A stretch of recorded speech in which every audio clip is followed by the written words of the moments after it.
silence calls the eyes of the world. Don't want to feel the dark. Won't let the fire take control. The flame to burn the heart.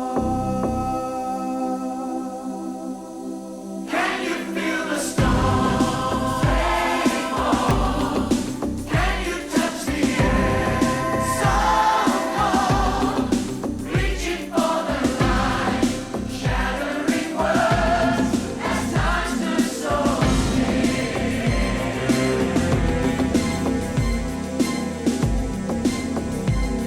To break the chains from holding us down, we push against the wall.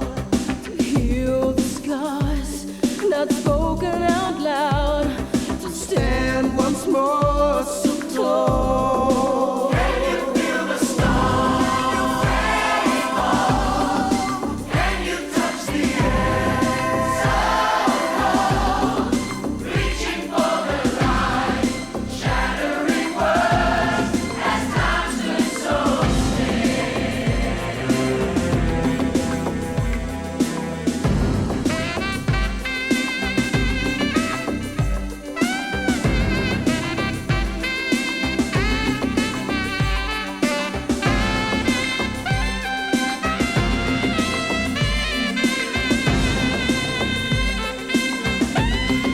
Can you feel the storm take hold? Can you touch the air so cold? Reaching for the light, shattering words as time stood so still. Can you feel the storm take hold? Can you touch the air so cold? Reaching for the light, shattering words as time stood so still. Can you feel the storm? Can you touch the air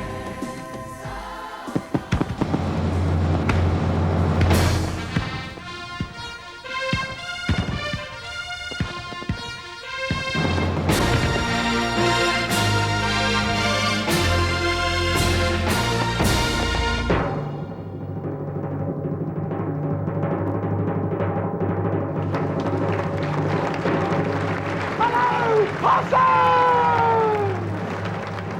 Oh, darlings, goodness me! Hello, Possum! Oh, darlings, goodness me! Hello, yes, it's me, Dame Edna Everidge, housewife, superstar, Melbourne millionairess, megastar, and mother to millions, and goodness me, I'm feeling some spooky little emotions this evening, I am. Darlings, I'm feeling good, and I'm looking good, Possums. I must have on one of my most gorgeous creations. Do you like my frock? Isn't it gorgeous? You could have worn a better one than that as well, couldn't you, really? It's a bit yucky. You look like the Phantom of the Oxfam. But never mind, you don't have to wear expensive clothes. You've got a lovely smile. Gorgeous teeth. You can't see her teeth, can you? Throw me up your teeth, dear. Let me just... Goodness me. Anyway, darlings, we're going to have a lot of fun this evening. I've got my little box to myself. I've someone joining me in a moment, so I'll just sit down with my little box of soft centres and I'll look for a hard one. And I'll let you know when I get to the hard one. Goodness me. Anyway, darling. What?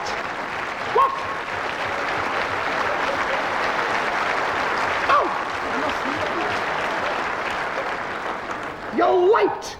For goodness sake. Have you got the ice creams? No, they've run out of them. Even vanilla, my favourite. They've run out of vanilla, for goodness sake, woman. What have you got on? Look at this frock. Goodness me. You could be sick over yourself and you wouldn't know. Anyway, sit down. Sit down, please, and the show's going to start in a minute, and don't fidget. And make sure, don't listen to this bit, make sure you get to the bar first. I'll have a night nurse frappe. That's me. Anyway, darlings, welcome one and welcome all, little Liz and me, Dame Edna. We're going to have a gorgeous time. I'll just sit myself down. Oh, there we are.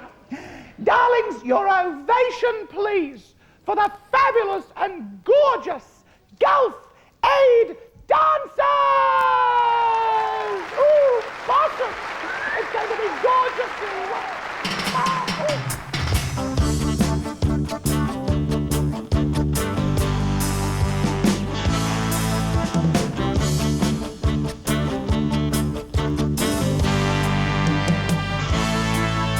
How can it be permissible to compromise my principle? Yeah, yeah. That kind of love is mythical. She's anything but typical. She's a phrase out of knowing, she's a powerful force. You're invited to fall when there's no other cause.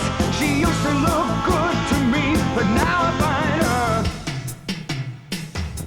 simply irresistible. Simply irresistible.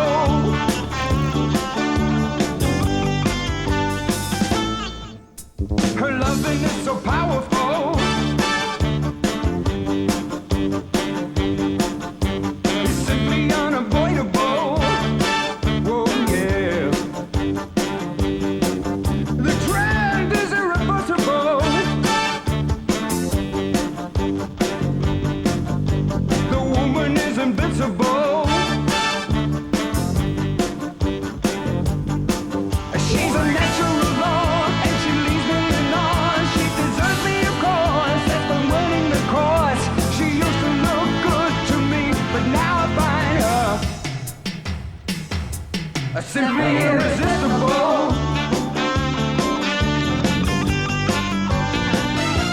Simply irresistible.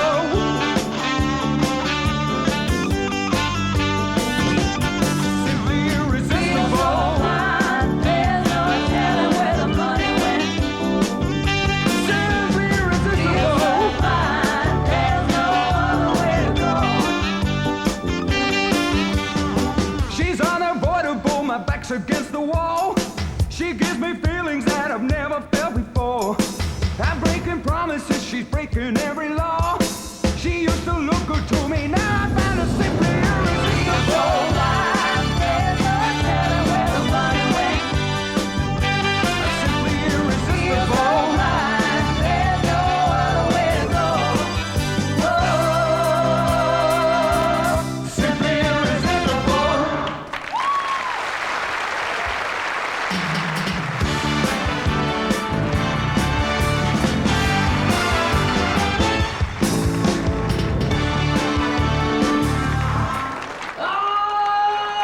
Good evening! Good evening and welcome to the Gulf Aid Variety Show here at the London Palladium. My name is Mad Mark Peters. Now, Jim Davidson and some of the other comics, they've said to me, go out there, Mark, right, and find out what they really want tonight, right, because he will be using one or two four-letter words that might upset some of the ladies in here tonight. You know, words like dust, cook, wash, iron. So we better just get this from the word go. So let's have a vote. All those who want clean jokes, give us a yeah! All those who want rude jokes, give us a yeah!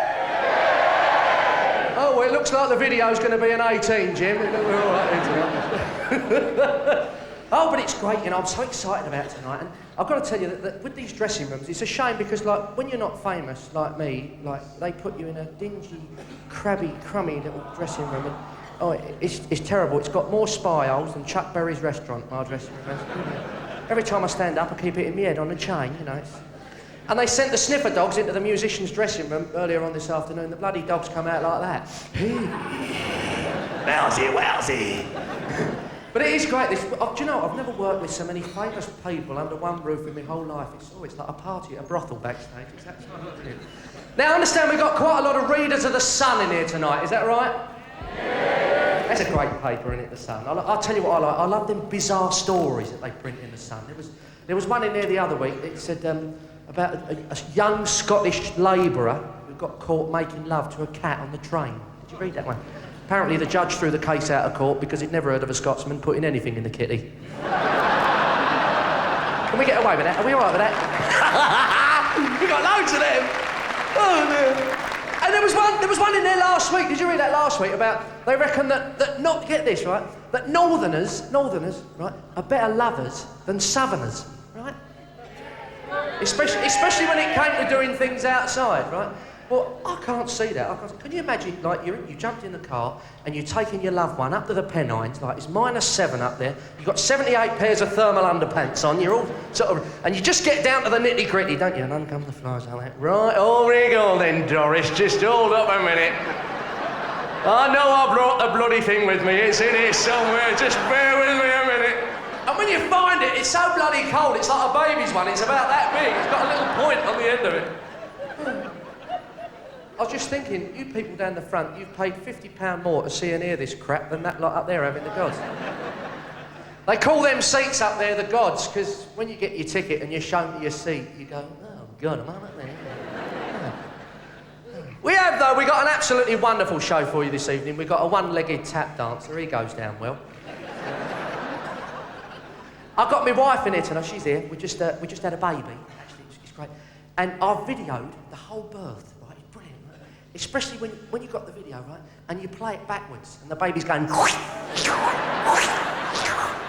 Anyway, we've got loads of gags like that. We're going to move swiftly on and introduce you to 3 absolutely knockout guys. Not only are they fabulous musicians in their own right, they're also 3 very, very funny guys. Put your hands together for some of the comedy impressions of the one and only Triple Cream!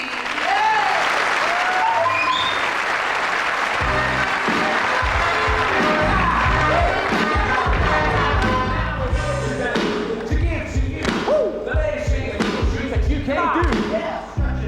Come on, get on down. The showbiz rappers are here in town. Yeah, come on, everybody, let me see you clap. Because tonight we're gonna do, the showbiz rap. Here we go now. Come on, Billy.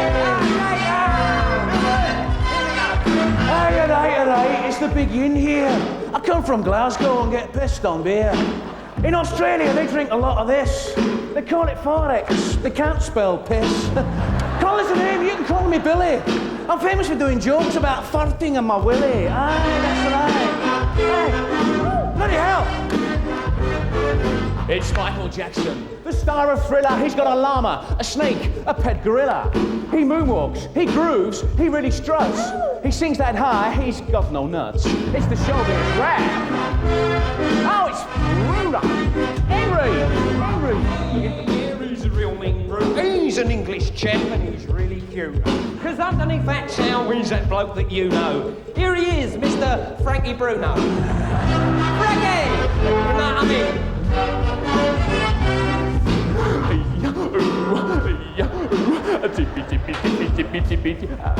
My name's Ron Ferris, got a didgeridoo, 2 little boys and a kangaroo. I've got a wobble board that sounds like thunder, and my neighbours say that I'm big down under.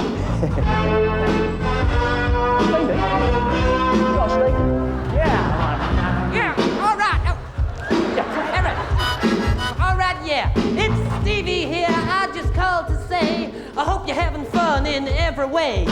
I'm the king of soul, I'm not the king of rap. But when you hear me sing, everybody, sir, what's me take? Your favourite postman. He's here tonight. By the look of his face, something's not quite right. What seems to be the problem, Postman Pat? Well, it's like this. I backed the bloody van right over me cat.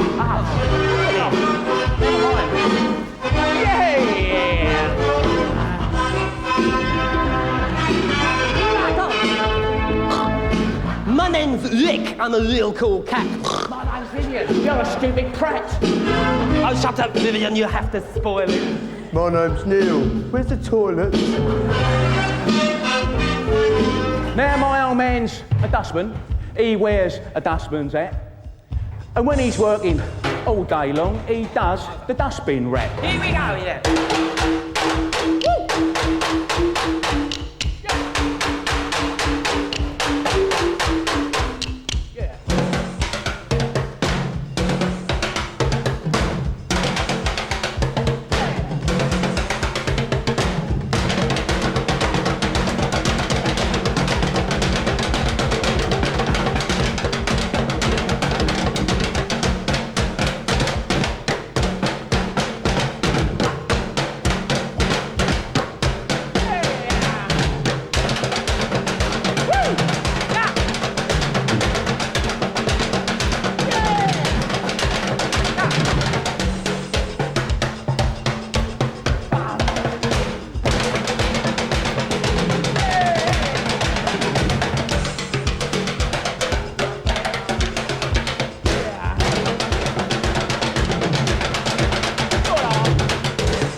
How about that then? Did you enjoy that?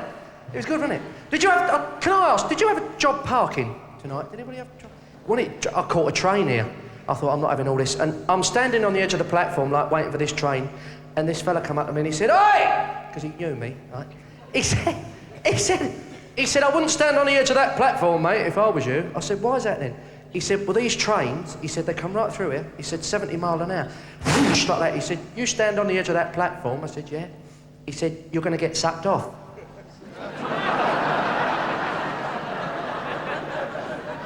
That's what I thought.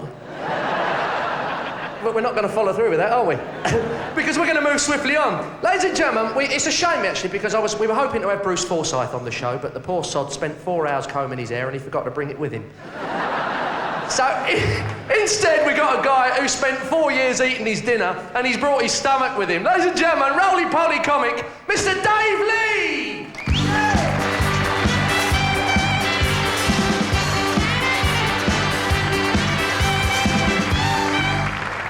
Thank you very much. I've not been well. Christ, you don't get much sympathy from you lot, do you? Right. I've not been well. I've just got over anorexia. I know, she was a big girl, I've heard it as well, right. What a day. The last thing I said before I left home was, "Stop that, son, you'll go blind." He said, "I'm over here, Dad."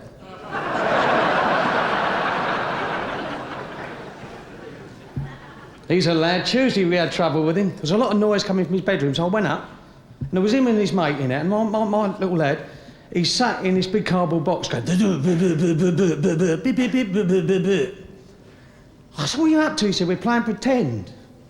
I said, "What, pretend?" He said, "Yeah." I said, "What are you?" He said, "A long-distance lorry driver." Looked over in the corner, his mate's doing press-ups. I said, "What are you up to?" He said, "I'm giving his old woman up one while he's away working."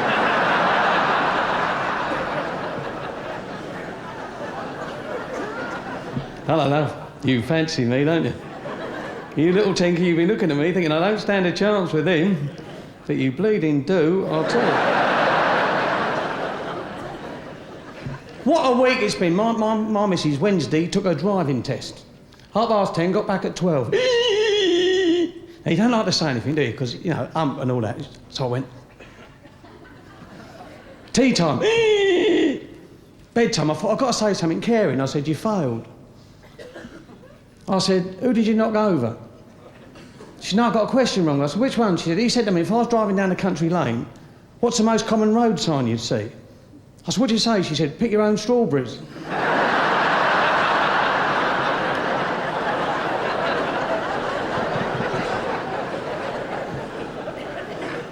Been a great day up here because, you know, it's fabulous because we all nipped over to the pub for a swift hour before the show. And I'm nosy, and there were two blokes down at the bar, and I always listen. One said, Harry, he said, what? He said, look over by the machine, over there. He said, where? He said, over there. He said, yeah. He said, who's that geezer? He said, half look familiar. He said, yeah, it's the Archbishop of Canterbury. He said, no. He said, yeah.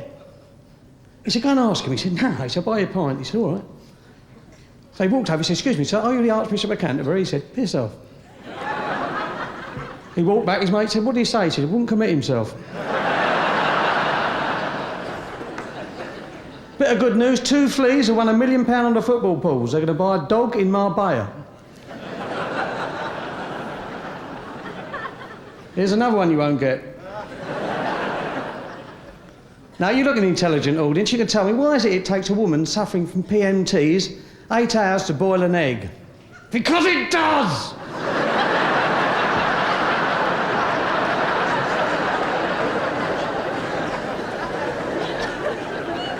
Just taken up golf, fabulous sport. Anyone play golf here? Brilliant.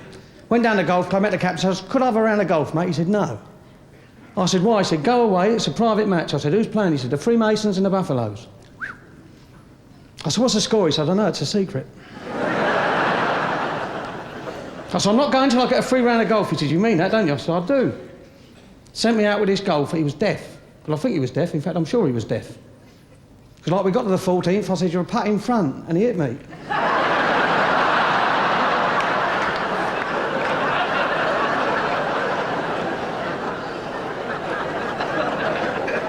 See, I'm permanently confused, me, you know. It's like, easy things confuse me, like, why is it Japanese suicide pilots always wear crash helmets? Who knows? And why is it girls ain't got crossbars on their bikes? Who knows? I asked my headmaster once, he said, in case they slide off their saddles, they might hurt themselves.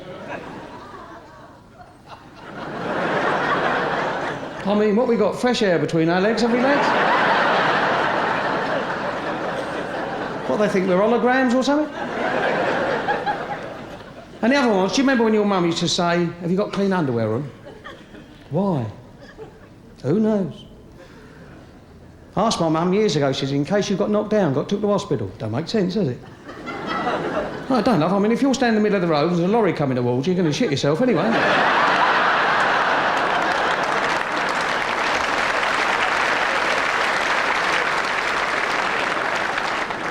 I like studying humour, like this is a lovely time of the year because we're over the sales and the Christmas bit's gone because blokes aren't designed to go shopping, are they? Like you girls make lists, we ain't got a clue. 20 to 5, Christmas Eve job with us, isn't it? We go berserk. I mean, you see blokes 20 to 5, Christmas Eve, rushing into card shops saying, have you got a Christmas card with wife on it? Yeah. How much? £7,000. I'll take it. And like, if you've had a few to drink, you come sort of more ambitious with the present, don't you? Like, you might go into one of them Ann Summers sort of naughty knicker shops. And like on Christmas Day, you say, there, I love that's for you. But it's not, is it? For us. So I'm not being sexist, but you girls do look good tackled up. Know what I mean, Jim? All the stirrups and all that, you know. Nah, because not a bloke who don't like stockings and suspenders, is it? We all like them, mind you. I look repulsive because the fat hangs over the top, but... Because you don't know my missus, she's difficult to buy for because she's fat. Now, I'm not having a go at her because she ain't got the willpower I've got. Sod her, that's what I say. Because, like, you know, I never know what to buy her, so I bought her a satellite dish. Took it home, the greedy cow fried her breakfast in it. So I went into this naughty knicker shop and I said, I don't know what sizes she takes or anything like that, but can you help? She said, yeah. How about if we start with a black half-cup lace brass? That sounds great. She said, what size cup? What? Size cup? I said, obviously you've never met my wife. We're not talking cups, we are talking churns. She said, pants? I said, only when I get on top, but who wouldn't? Then I was going to get her some of them things that hold the old stockings up, some of them, what are they called, love? Oh, suspenders. Do you wear them, do you? They're old-fashioned. My missus don't wear suspenders. Jump leads.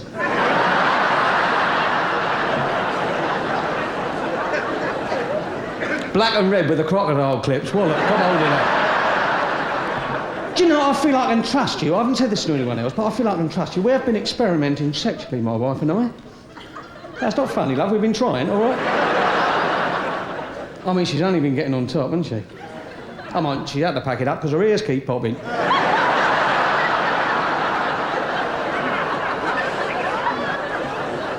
I mean, you think that's embarrassing? 3 weeks ago, she burnt the cheeks of her arse on the light bulb. Come on down.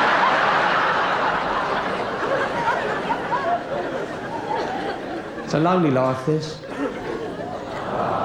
You don't realise no one ever comes up after the show and says, Dave, come home for a coffee. Never. Once it happened, this couple came, they said, do you fancy coming home? I said, coffee. They said, no. Fancy dress party? I said, what's it all about? They said, we're dressing up. I said, what in? Kinky leather underwear. I've never shirked a challenge.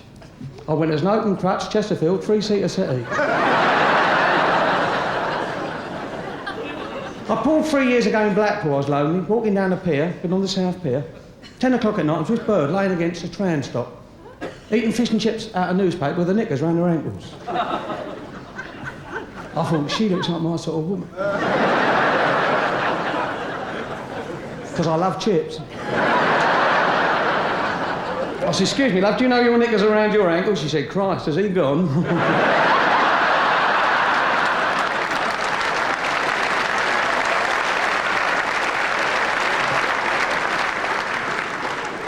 Do you know, she dragged me under the pier. She was ever so strong. And like, she took all her clothes off. Well, I'm no prude, but I went rigid. I looked at her, I thought, you tart. Huzzy. Bimbo. Bless her. She's going to take yours off, Rambo. I thought, make the girls' day. So I took them all off, and after 3 hours, she stopped laughing. She said, be gentle, big boy. No, she never. I just put them to cheer myself up. She said, will it hurt? I said, did it?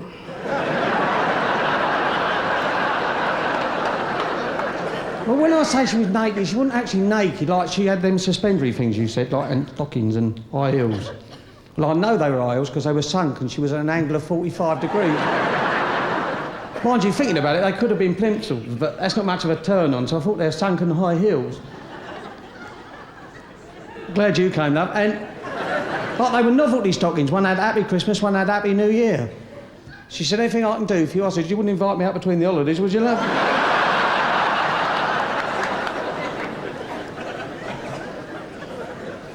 She said, have you taken any precautions? I said, I've lashed my feet to a deck chair.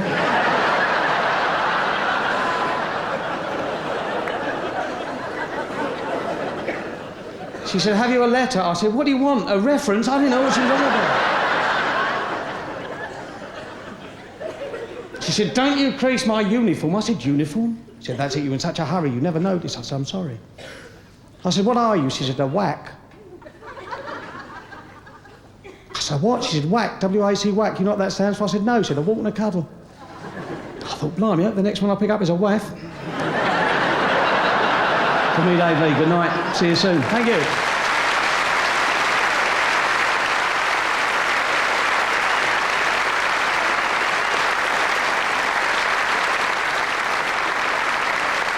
Thank you very much. You're a smashing crowd. Don't know who you are, but you can't land here. I'll move a bit. Right. Now, what can we say about our next act? Because it's my pleasure to introduce them, because they are 4 friends of mine. And I spoke to them before we were rehearsing, and they said, Dave, everything's been said about us. Will you say something different? So I said, yes. So, ladies and gentlemen, our next act brings a brand new meaning to the word crap. They are 4 of the nicest people in show business, the best group in the world. Please put your hands together, save all your applause and kisses for Brotherhood of Man. Thank you.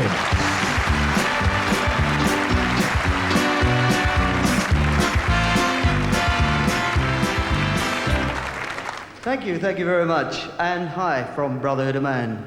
Well, we're very privileged to be here tonight, to be able to perform for the guys and girls out there in the Gulf. And we'd like you to join us in saving your kisses for them.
United States of America, Mr. Johnny Mathis and Denise Williams.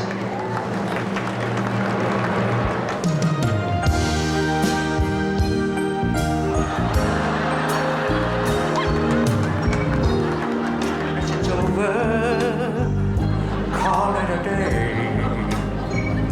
Sorry that it had to end this way.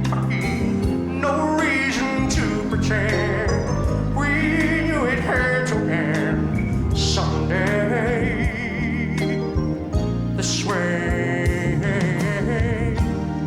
Yes, it's over. The kids are gone. What's the use of trying to hang on? Somewhere we lost the key. So little left for you and me. It's clear to see.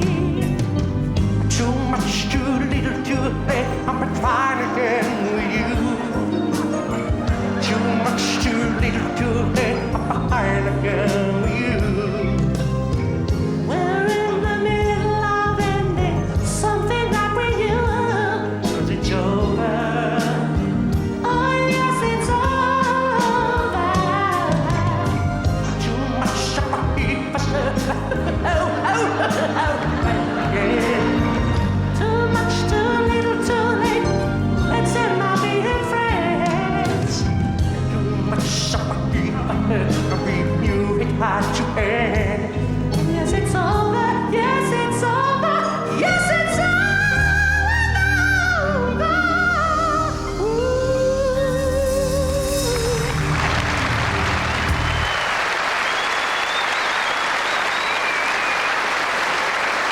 Let's get this show on the road, man. We got things to do.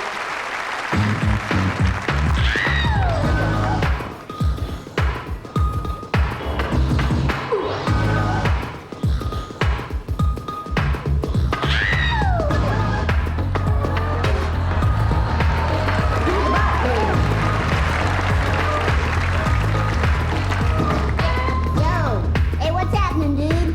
I'm a guy with a rep for being rude, terrorizing people wherever I go. It's not intentional, just keeping the flow. Fixing test scores to get the best scores, dropping banana peels all over the floor. I'm the kid that made the delinquency and art.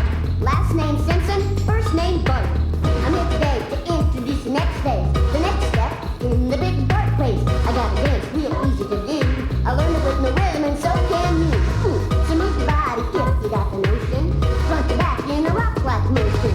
Now that you got it, if you think you can, do it through the music, that's the Bartman. Whoa! Kick it out, man. Bartman.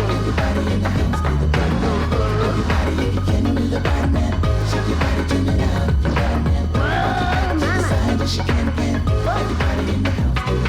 It wasn't long ago, just a couple of weeks. I got in trouble, yeah, pretty deep. Homer was yelling, Mama was too, because I put mothballs in the east room. Punishment time in the airworks gloom, sitting by myself, confined in my room. When all else fails, nothing else left to do, I turn on the music so I can feel the groove. Whoa, I'm still in the groove now, baby. Bring it back. Whoa, to the Bartman. Whoa, Lisa. Ha!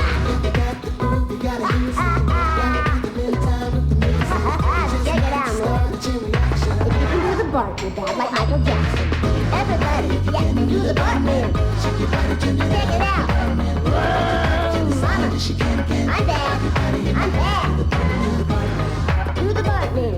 Everybody back and forth from side to side. Do the Bartman. Now here's the dance beat that you can't deny.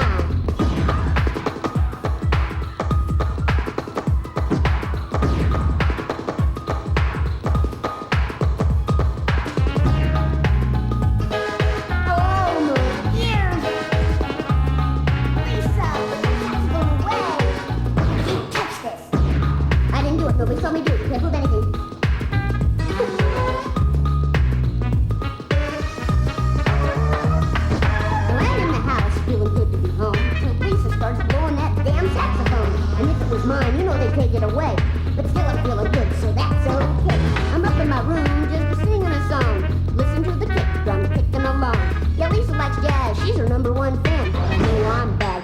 Bartman.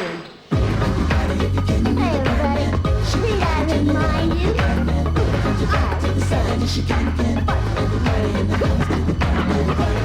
Do the Bartman. Everybody back and forth and side to side. Do the Bartman. She can do it, so can I.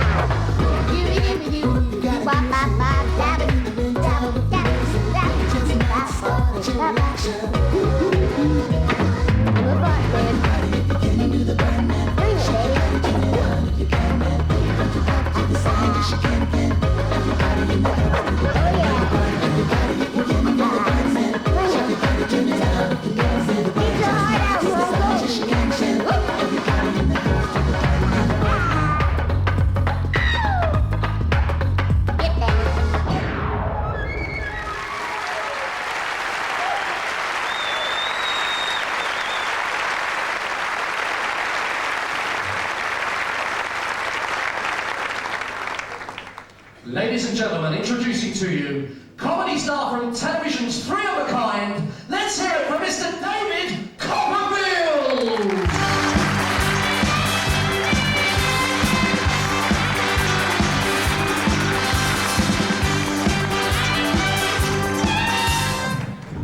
Thank you. Right now, for all those who are watching this video, thank you. Now, what I'm going to do is that we've got impressionists on the show, so all impressionists, they seem to do impressions that no one, they're very hard and they practice so hard and nobody else can do them. I brought you some impressions in this bag here. Now, these impressions are simple, anybody can do them. So when you've seen these, you can go home and you can practice in the mirror and you can do these. So here's a good one. Morning, Dave. That's my postman. All right? Now, if you knew my postman, you know how good that was. Here's another one. Barry Sheen jogging. A Geordie John Wayne. Away, you bugger. A Birmingham James Cagney. You dirty rut. Did you like that one? Oh, yes, I did. Pardon? Yes, I did. That's a nice voice you've got. Yeah. Okay, here's another one. An interview with Nicky Lauda. Excuse me, ta-da. Bird impressions. First, a seagull. They're easy, aren't they? A thrush. Oh.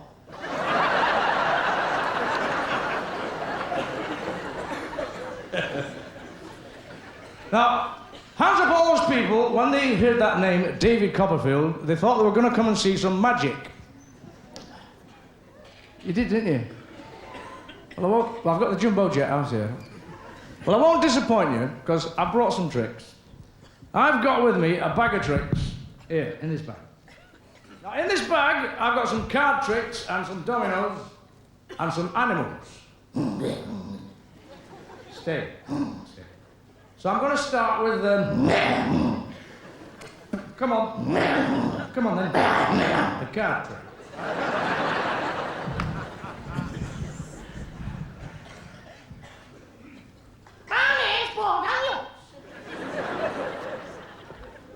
Say yes, Paul. Fuck off, Paul. Don't you like him either, or what? All right, I'll do a trick. Yeah. Here are then. Now this trick, I'll do a quick impression, a card impression. This is the only card impression in the world. A cow in a field. Well, they do, don't they? Yeah. Right, this is for all them people sitting over that side. There's a card. You ready?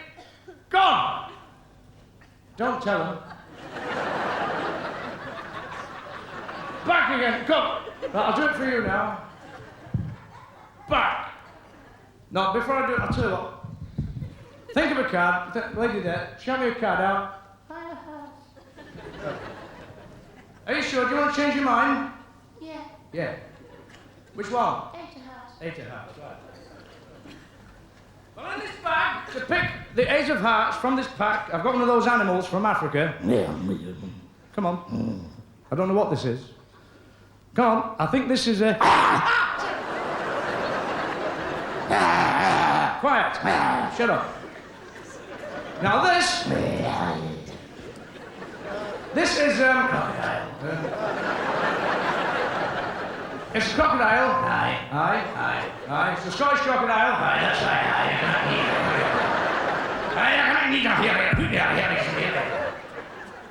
Tell me name. Jock. Jock. The croc. The croc. Aye. Now, the young lady sit in the front. I've got him. Shut up. Right, now he's a black belt crocodile. Asshole. Is it? Aye. Right. Right, there's the cards. Which one? Let go. Go on, which one? Get up. Right, he's doing it now. Go on then. Go on. Yes, it was them 6. Right then. That one. Right now, this is your card, okay? Let go. Let go. No, let go. Now, that's the one. Stay! Pardon? I'm not coming off. No, yeah, Ace of Hearts. It's just changed colour. All right. Now, I'll tell you what I'll do. If anyone shouts out their favourite singer, I can do any singer in the world. Just shout anyone out, I'll do it straight away. Pavarotti? Who said Pavarotti? You don't frighten me, I'll do it.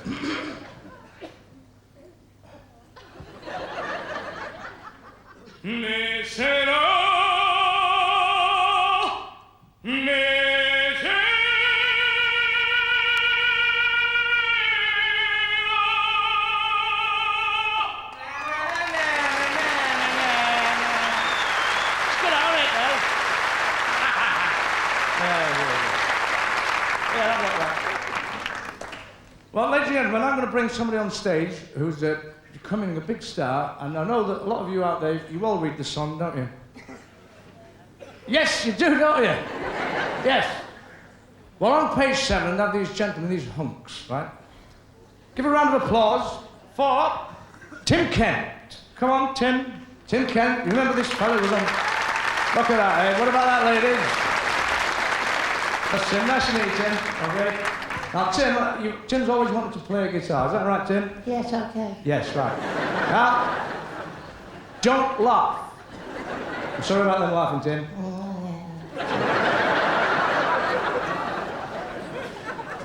That's not me talking, that's Tim. That was you talking, wasn't it? See? Right then, Tim, to play the guitar, we need one of these. That's the plucker, okay? Plucker. Yeah, start with a purr. Purr. No, not a fur. Purr. Right? You're holding it right. Now, if you just relax. No, not that much. Now, come here, Tim. To play the guitar, of course, we need a guitar. We've got a lovely page 3 lady now. This is for the fellas. This is Anna Marie. Anna, can you bring that guitar for me? Give her a round of applause. Anna Marie. Anna. Now, see if you can recognise this face. Come on, Anna. Oh, that's terrific. Look at that, eh? Lovely. Right, I'll just put that there for now, Anna. You leave that on the floor. And there you are. Take hold of that. That's Tim, by the way, Anna. Say hello. Hello. All right, Tim. All right then, Tim. Now I'm going to sit here. Okay, you've got to sit on my knee. Oh, no. Yeah, come back. Don't worry, I'm not one of them. I am. Are you? No, I'm only kidding. You know I'm kidding. Yeah, I know that. All right then, Tim. Here we go. To teach Tim to play the guitar like this, right? Right. Sit here, Tim. You just sit on both knees like that. Don't worry, nothing happens. Just face the front like that. Just... No, you're all right. That goes round. Right round there. Round the back of me as well. That's it. Up there. That's it. Over there. Right round the back. That's it. Got it. You pull that one round. Over it.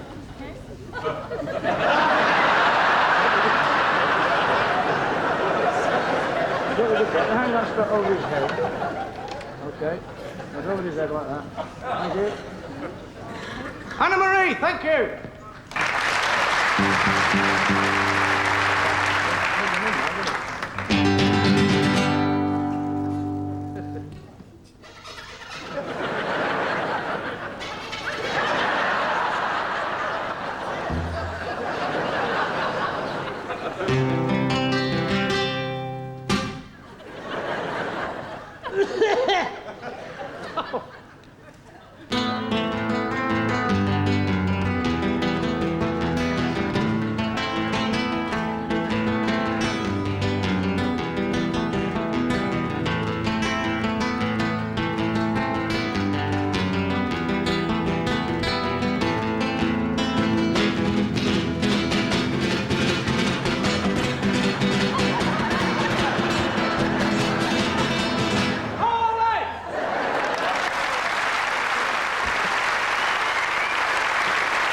Thank you, ladies and gentlemen, Tim Kent.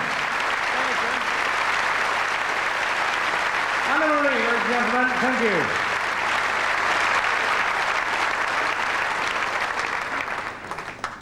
All that's left is for me to say cheerio, so enjoy the rest of the show. And for those watching the video, okay, gentlemen, we're waiting for you to come back. God bless you all. Cheerio.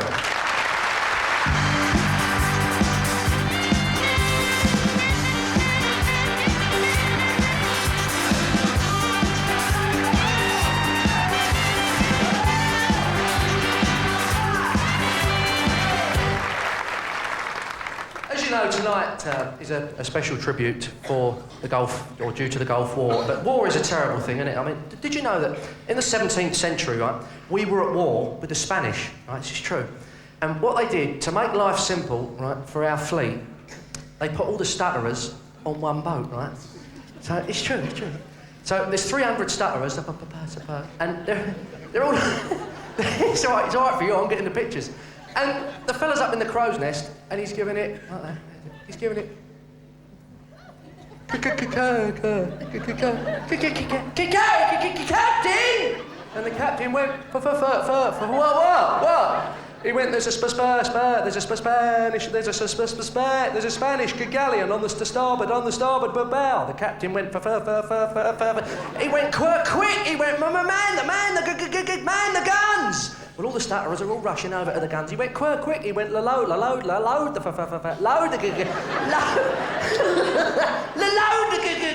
guns.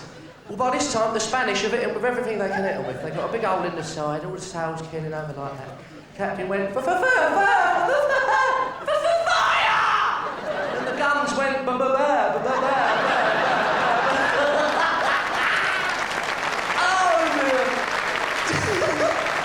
Talking about things that go bang, introducing to you a very, very magical young lady. Give a big round of applause for Miss Stacey Lee!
do. Have we got any dyslexic people in here tonight?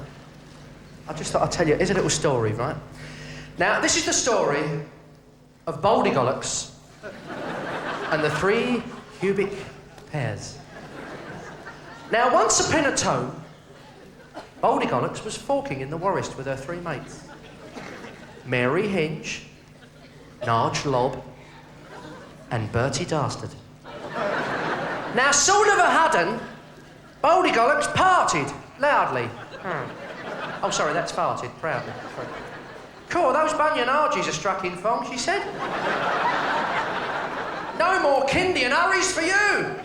The shell of Smith was tucking terrible.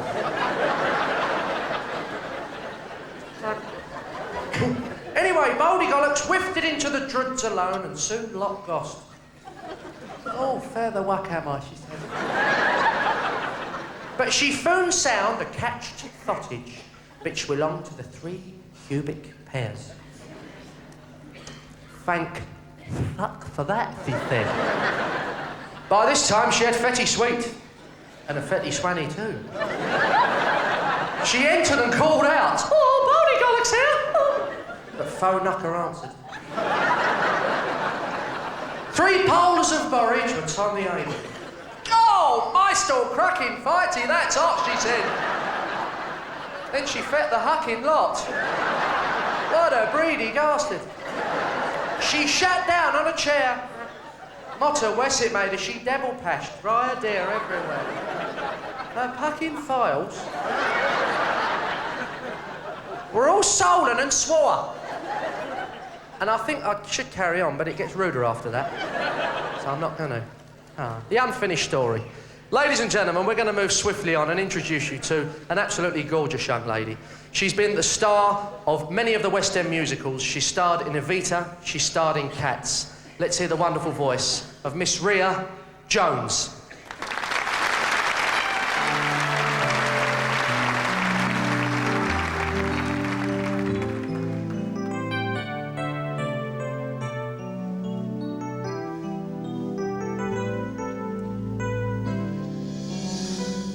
I believe the children are our future.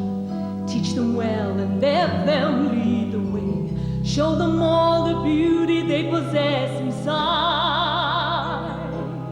Give them a sense of pride to make it easier. Let the children's laughter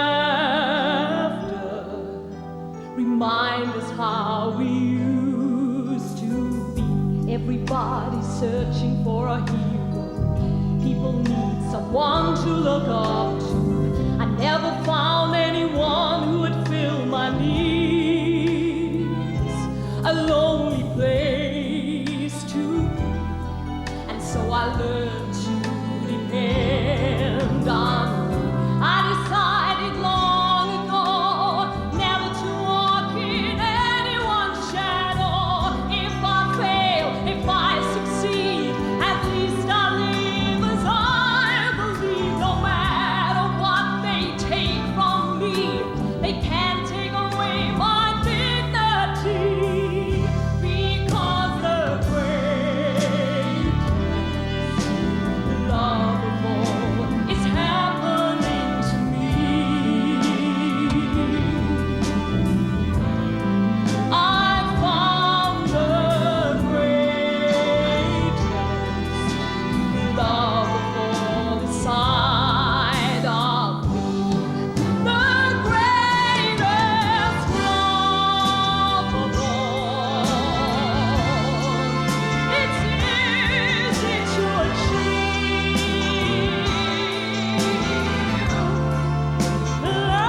Learning to love yourself. It is the greatest love of all. I believe the children are our future. Teach them well and let them lead the way. Show them all the beauty they possess inside. Give them a sense of pride to make it easier. Let the children's laughter remind us how we used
meeting like this, you know.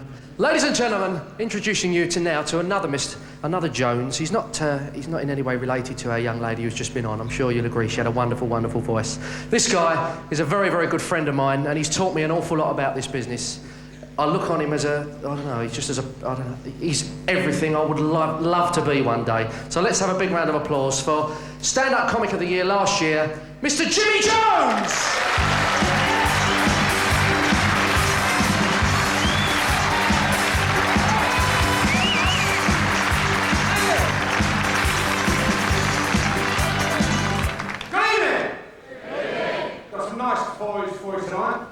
Before I start the stories, I've got to explain this. I've got a catchphrase. The word is blinkin' hell. I've left off the blink and I call it kin hell. And you can please your kin self, whether you believe that, whether you kin don't. I tell stories. I told one about a Welshman, because you know Welsh people have started to wear kilts now, because the sheep have got used to the sound of a zip.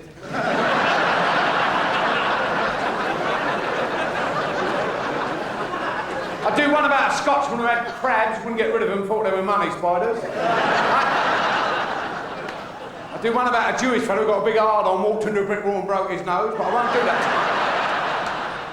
tonight. I don't do any Irish stories, because you upset them bastards, they start throwing pins at you. And if they do run, they've got an hand grenade in their mouth.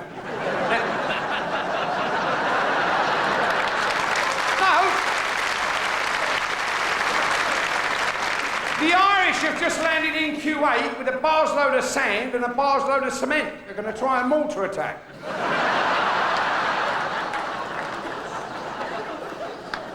Have you noticed all those Iranis wear moustaches? Have you noticed they grow moustaches? You know why? They want to look like their mum, don't they?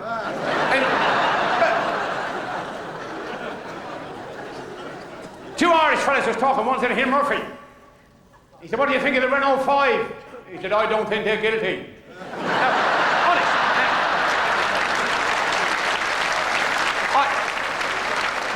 Here, I had a summer season last year in Bournemouth, and I'm going back to Bournemouth again this year. Anybody ever been to Bournemouth?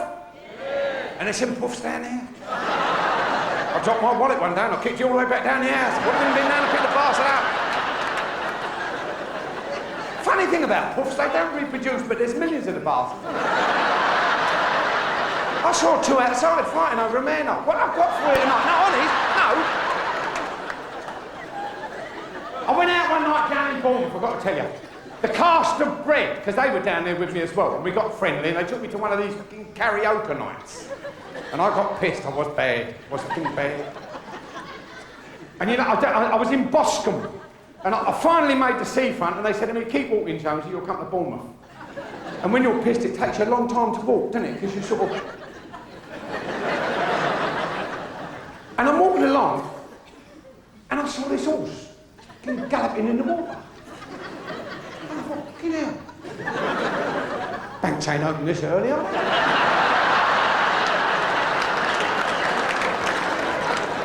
But my eyes, it was a white horse. And when I looked, only the Lone Ranger, I thought, fucking hell. He's got his mask, king silver bullets. King come galloping by me, he's got a dustbin on his back. I said, where are you going? He said, to the dump, to the dump, to the dump, dump, dump.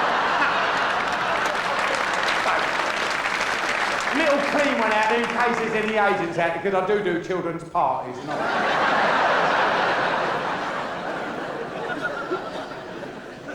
So anyway, the Lone Ranger went out one night with his fucking Indian mate, Tonto. And they went in this pub and the bloke said, he's a fucking Indian, isn't he? He said, yeah, not in here, piss off. He said, why he say that, Kimmer-Sammy? He said, I don't know, Tonto, why ain't he allowed in it? He said, I know what they're fucking like. They get a drink in them, the bastards want to start sculpting people. Piss off. He said, look, Tonto, I'm only going to be a couple of minutes. Just wait in the car park. He said, Kimmer-Sammy, it's cold in the car park and I've only got fucking moccasins on. He said, run round the car park. So I fucking running round the car park. Bastard, I could have had a lemonade shit pop. I come in the pub, I said, you the Lone Ranger? He said, yeah. He said, you know, you've left your engine running in the car park.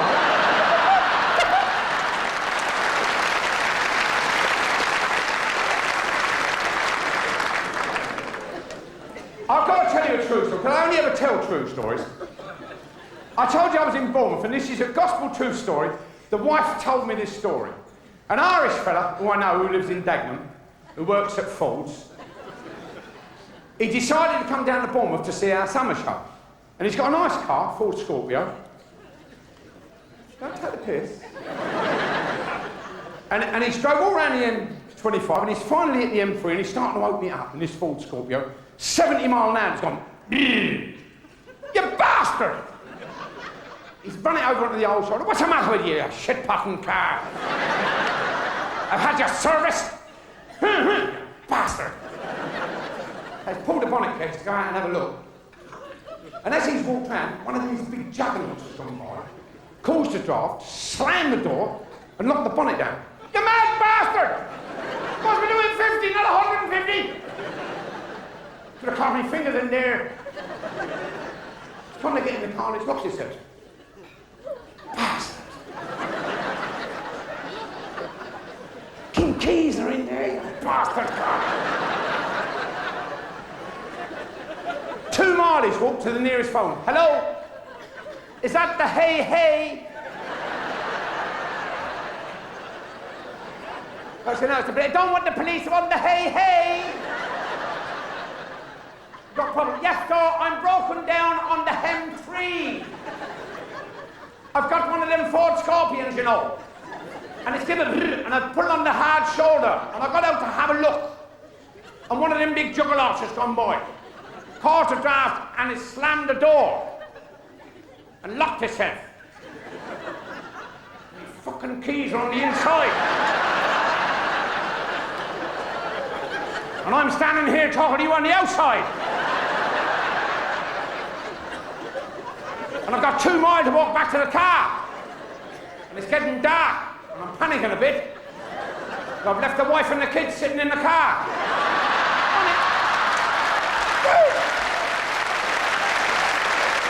I wouldn't tell you lies.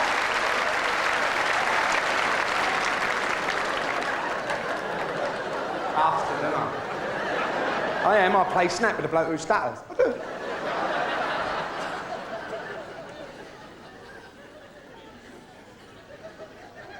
This Scotsman, he was a coloured Scotsman, and his name was Chuck.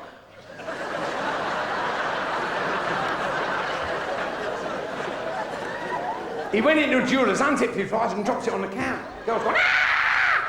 You can't do that in here. He said, you listen to me. Is this a watchmaker's? She said, yes. He said, well, put a couple of hands on that. And they can do it. No, they can't.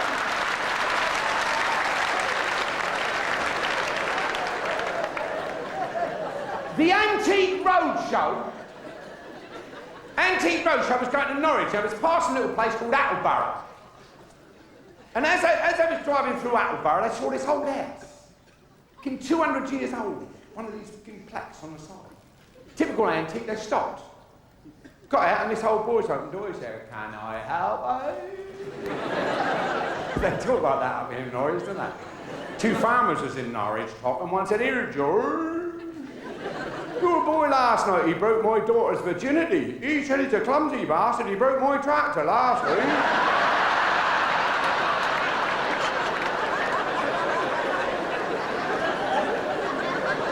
He said, can I help you? They said, yeah. He said, we're from the Antique Roadshow. He said, I've seen you on the telly. They said, we noticed the house is 200 years. My family lived here all the time, you know. They said, we were just wondering whether or not there was something ancient that we could sort of value for you. You know, 200-year-old, we'd like to have a look around, but maybe you've got something, an old plate, or maybe something in the loft. He said, do you know what? There is something in the loft that's been up there at least 8 years more now, eh? Come in, I'll go get it for you. Poor bastard's been gone 3/4 of an hour. Come down covered in shit and muck. Dropped this thing on the table. He said, what do you think of that? I said, you prat, it's your water tank.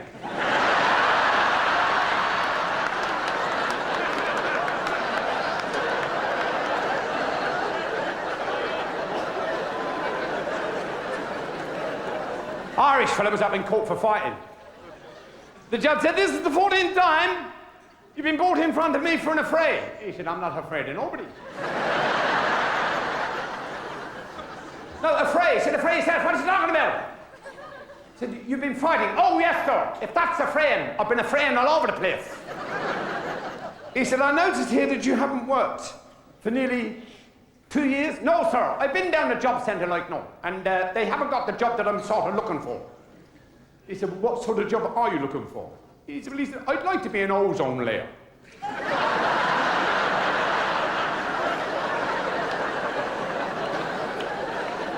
He said, look, I'm sending you down the job centre tomorrow and you'll take the first job that's offered to you, otherwise I'm going to put you in prison for a year. You hear me? First job or prison for it. Sir, I take the first job they offer me and we'll. Down the job centre, if I've come for a job, I have. Said, I've only got one here, mate, all yours. Turkey wanker. He said, what's a turkey wanker? He said, there's a bloke in Udderston. He's got a little farm and he's trying to develop turkeys so he can develop a turkey with 5 legs, because everyone wants a drumstick at Christmas. I'm not taking it. Turkey wanker. Don't wank me, sir. Why should I wank a turkey? He said, well, it's all right. Oh, you're in prison. Oh, I'll take the job. I'm not telling anybody I'm a turkey wanker. I'd let you get on that television programme. What's your line? I'm a turkey wanker. Get out of that.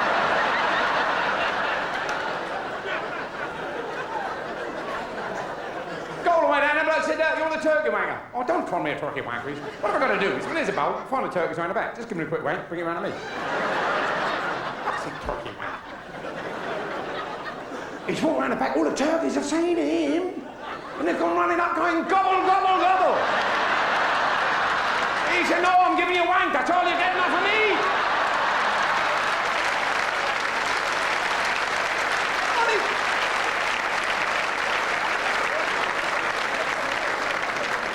Boy of 16 got sent home from school. Walked indoors, his mother said, don't talk to me. Just get upstairs, Michael. I don't know how you could do this to me and your father. You horrible, horrible boy. Just get upstairs. The old man's walked in. Hello, darling. All right. No, I ain't! Bastard kid of yours! Have you ever noticed that, fellas? Whenever they're in trouble, they're ours, aren't they? But when they've been good, oh, my son, he's a love. You can be two-faced. He said, come on, what's he done? He's been sent home from school. You wanted him to stay at school till he was 18. You got no, bastard. He has been sent home in disgrace. He's been caught having sex with the English teacher. He said, well, I don't approve of that. He is 16, but I don't approve of it. I'll go and sort him out. He's upstairs in the bedroom. Fucking good boy. Proud of ya. I didn't give my English teacher one, but I had a couple of wanks over, I'll tell you now. I'm going to treat you. I'm going to buy that racing stuff you want for your bike. I wish you're not this week, Dad. I couldn't ride it in my arse as sore as this. No, see, I told you.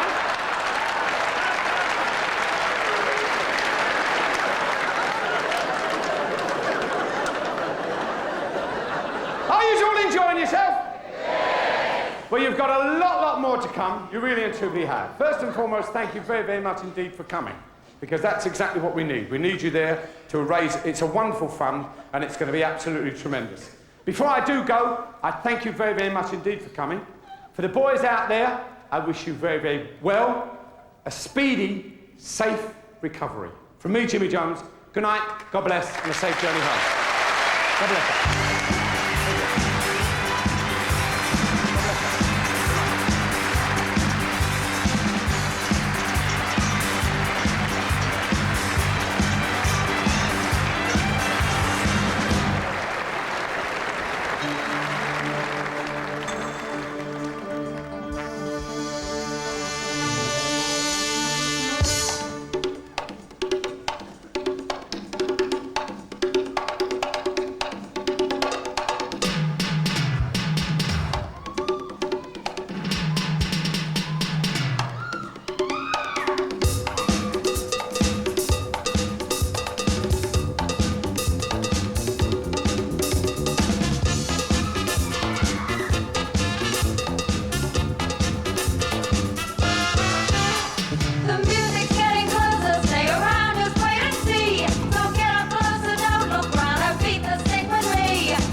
beat.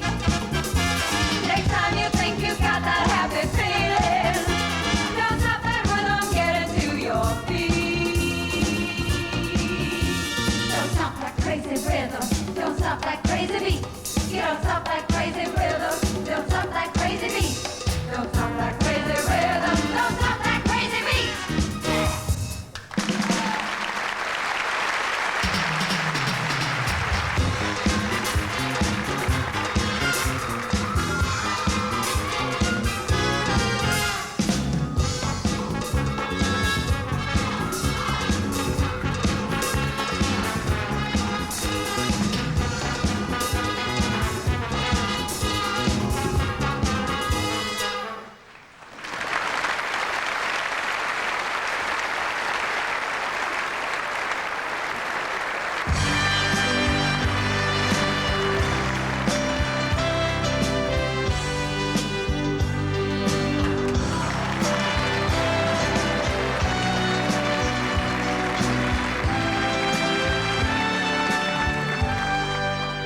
Here I am, your secret weapon.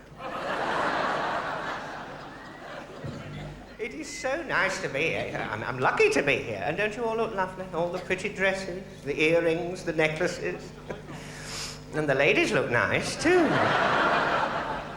And I'm in a state, though, really, because, during the first half, I'd nothing to do at all, and I'd wandered round. And I ended up right the other side of Carnaby Street, and I was bursting for a wee. And it is awful, isn't it, when you get into that state? And it's a chilly night, I'll tell you that now. It's warm in here, but it's chilly out there. And I got this awful feeling. You know that feeling when you think your back teeth are floating? And I rushed. I thought, I'll never make it to the Palladium. I shall never make it to the stage door. So I stopped in this lavatory here, outside, here. And I rushed in. And a fella followed me in. He was obviously bursting as well. And we were both standing there, like this. Well, he was like that, he was a tourist. I don't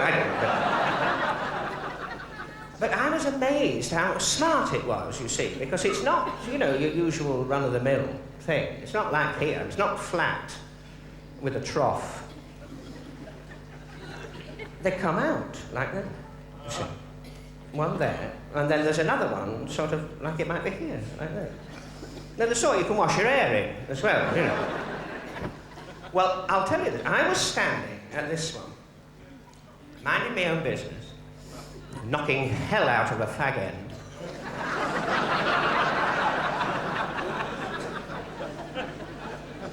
I got better than that. I was trying to make the hole in the disinfectant bigger, And he was standing here like this, you see.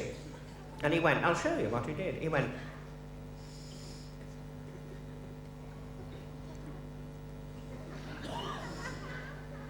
are you John Inman? Soap. Absolutely soap.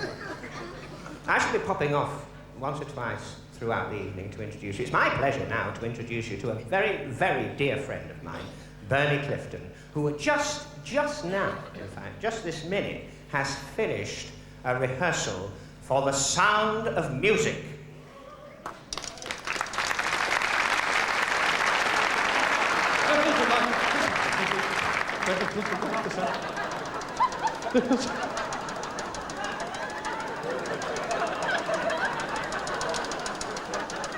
Well, it gets me out of the house.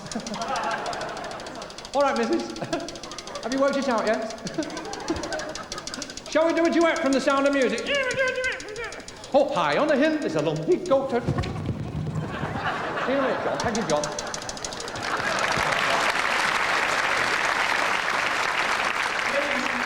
Here he is on his own 2 feet, Bernie Clifton.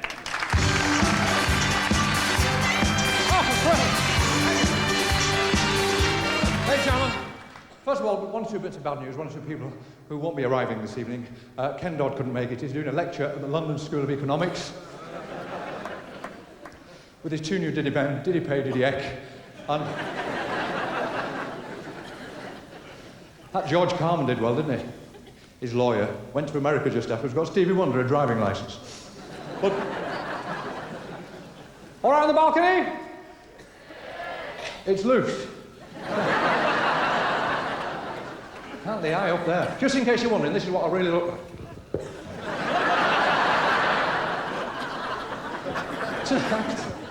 Tonight, ladies and gentlemen, we've got actually one or two things to give away. Keith was on during the interval doing some raffles. We actually do have some extra prizes, ladies and gentlemen, to give out, so we'll just wait in just a moment. Actually, to make it absolutely fair, we've put these prizes, all the ticket numbers, in a cap. And we're going to draw out a couple of ticket numbers now. Somebody's going to win an extra prize. Can we have the cap on, please?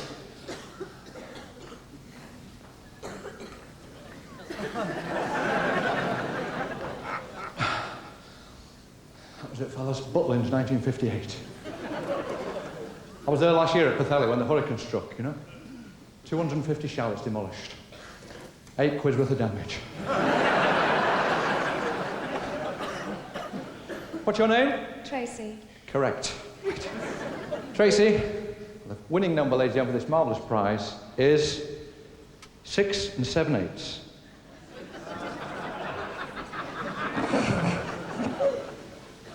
The winning number, ladies and gentlemen, C14. We have a winning number. Give Tracy a round of applause. Would you walk off ever so slowly, ladies and gentlemen? Tracy?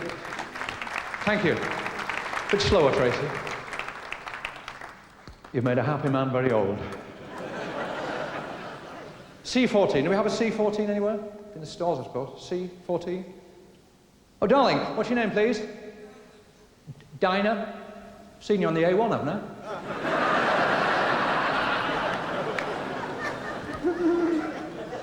Where are you from, Dinah? Sorry? No, I heard what you said. I'm just sorry you live there, that's all. Dinah from Cambridge, congratulations, Dinah. The details of Dinah's prize on this piece of paper. Would you like to hear it?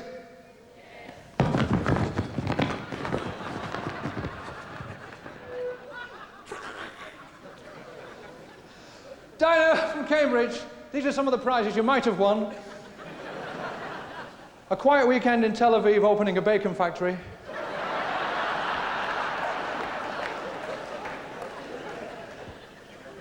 You've won a marvellous prize, a brand new 1991 Ford Escort windscreen wiper. This lovely prize you've won. A 1991, seriously, moped. Wheel on the moped, please.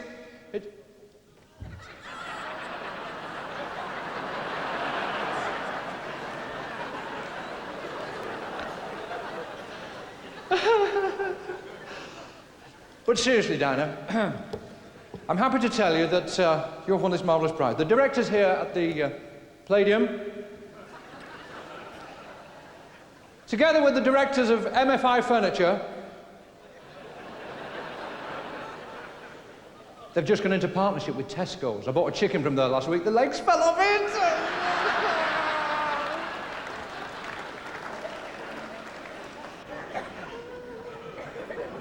Ladies and gentlemen, Dinah from Cambridge, you've won a marvellous prize. You've won a brand new, fold-away divan suite. Oh, I'm sorry, I've read it out wrong. It's not a divan suite, it's a diving suit, apparently. Well, I'm sure it's a lovely... Oh, it is here, ladies and gentlemen. Oh, what a marvellous prize, ladies and gentlemen. Absolutely thrilled. Well, I'll tell you what, if you just pass this back to Dinah, please. Well, ladies and gentlemen, get your own toys. No, please, I want it. No, please, I need it. No, don't mess about. I want it back. No, don't mess about. No, I haven't got anything else to go on. Not on the band, please. You couldn't help me, could you? Could you sort of lift it up and pass it over? Thanks very much indeed, ladies and gentlemen. Who said satire was dead? So, what I'll do, I'll put this over here, John. I'll lean this up over here. Right, okay. And Dinah, you can collect it after the show. And take it back to Cambridgeshire with you. Now, you'll recognise Dinah on the coach.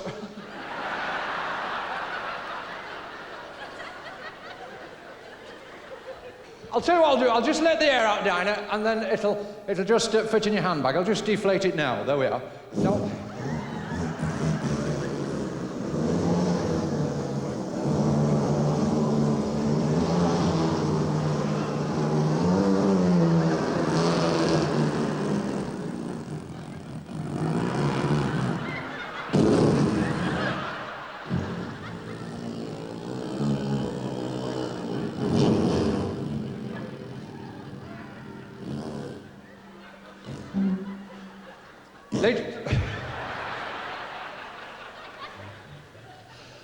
But ladies and gentlemen,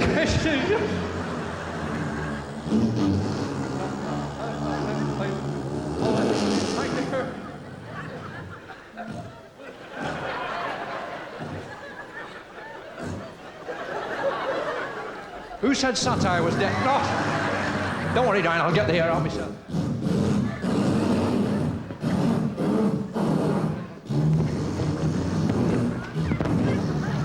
Making that noise.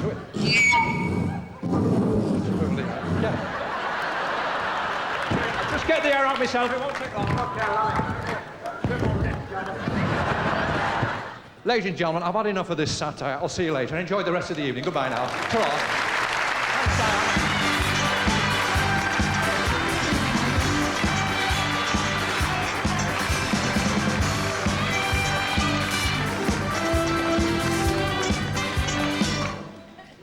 I'm glad I haven't got props. It is my great pleasure now to present to you a group that, well, shall I say, how long can you go on for and how successful can you be? Absolutely wonderful. You know them, I know them. There's really no need for a great deal of introduction. Will you welcome on this special night, the Searchers?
To him than me. Let her go ahead, take his love instead, and one day she'll see just how to say please. Get down on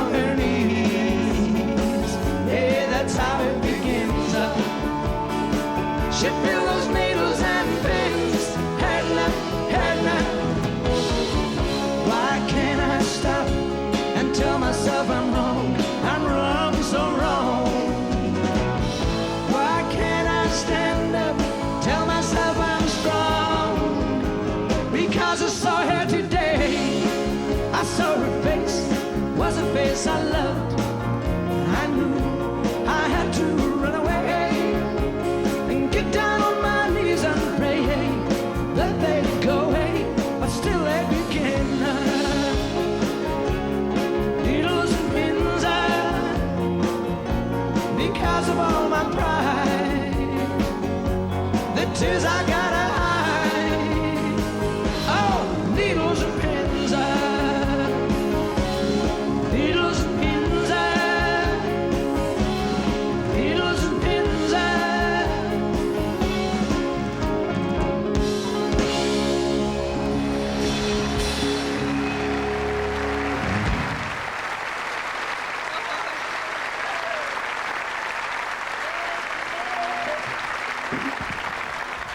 Well, thank you very much. Remember those two, don't you? Yeah, will you remember them in another 25 years' time? Well, let's hope so. Ladies and gents, tonight is a very special night. Not only for you out there, for us up here, everyone on the show. And we've got a special song to sing tonight. It's a song called Hurry Home.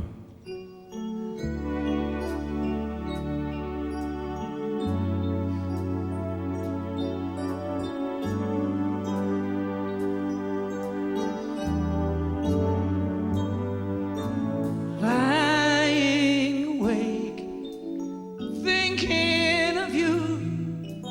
It helps to see the lonely night time through. You've been away, seems like a year, but one day is too long without you here. Wish I could have the way to say goodnight. Wish I could call you up with just one thing to say. Hurry home, hurry home. Now I know just how much you mean to me. Hurry home, hurry home. Now I know just what lonely really means. Hurry home. The night is so still, I turn out the light, but there won't be a loving kiss goodnight. And my imagination starts to play. Wish I could call you up. There's just one thing I'd say. Hurry home, hurry home. Now I know just what lonely really means. Hurry home, hurry home. Now I know just how much you mean to me. Hurry home. I know you got things to do. Hey, I know you gotta see them through. And I don't wanna trouble you, so I'll just go on missing you.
hurry home.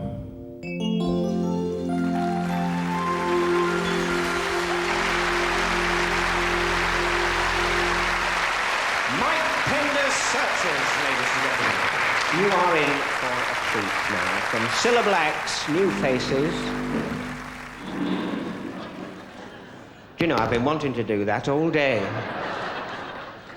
From Cilla Black's New Faces, from Cilla Black's Surprise, Surprise, I should say, to New Faces and here to the London Palladium. Will you welcome a lovely man? He is big, he is black, he is beautiful. Ladies and gentlemen, Ian Irving.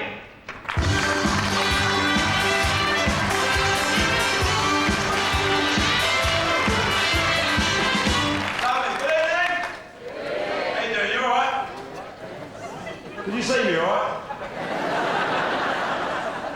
Do you know this? I'll tell you what, my missus bought this for me.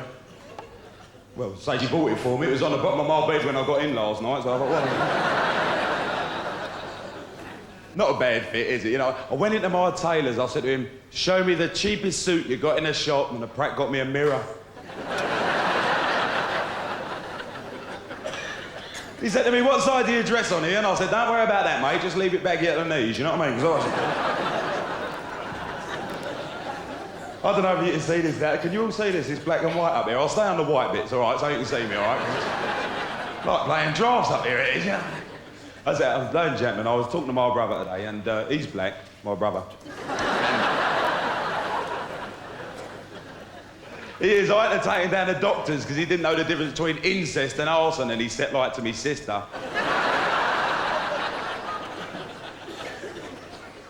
And my other brother, he's a dyslexic pimp. He came home 2 days ago and told me he just bought a bleeding warehouse.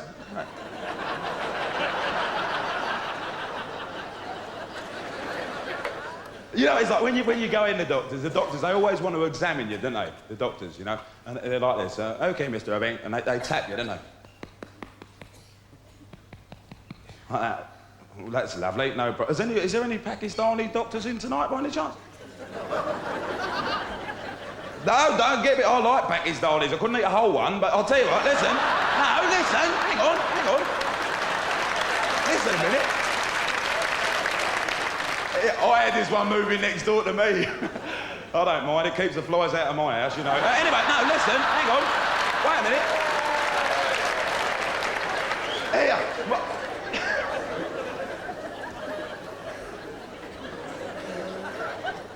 I'll tell you what, my sister, she's just married a black bloke and my mum's gone mad.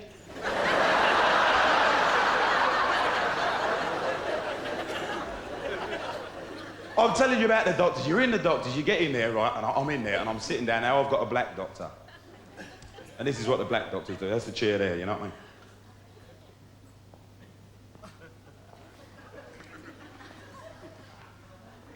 What's wrong to your man?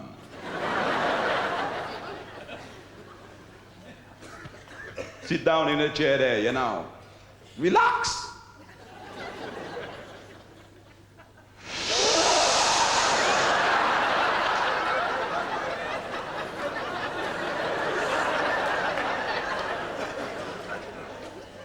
Take a puff on that, you'll be all right in the morning. Yeah. Enjoy yourself, go on. I've got to be honest, Sam. I've made a mistake. I went out the other day, I went out to the National Front Winter Olympics. I did, yeah, I got on the wrong plane, didn't I? It's one of them skinheads standing there. I said, what have I got to do then, mate? He said, well, all the black people, right up there, he said. Top of the 90-metre jump. What, up there? He said, yeah, all the black people, top of the 90-metre jump. I went, all right, I'll have some of that. You can't show them, you're scared. All right, so I did, didn't I? I've gone up there, and I've looked down, I went, now what? He said, well, all right, then put the skis on. I'll have some, won't I? I'll put the skis on. I'm not scared. Put the skis on. Now what? He said, well, come down. And I thought, oh, I don't believe this. I'll tell you what, I farted. I covered this bloke in soot behind me, right? It was it. Here, listen.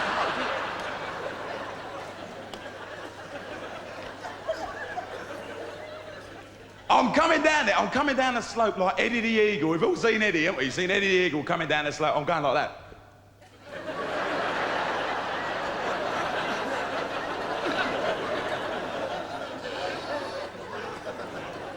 I came off the end of the ramp and someone shouted out, "Pull!"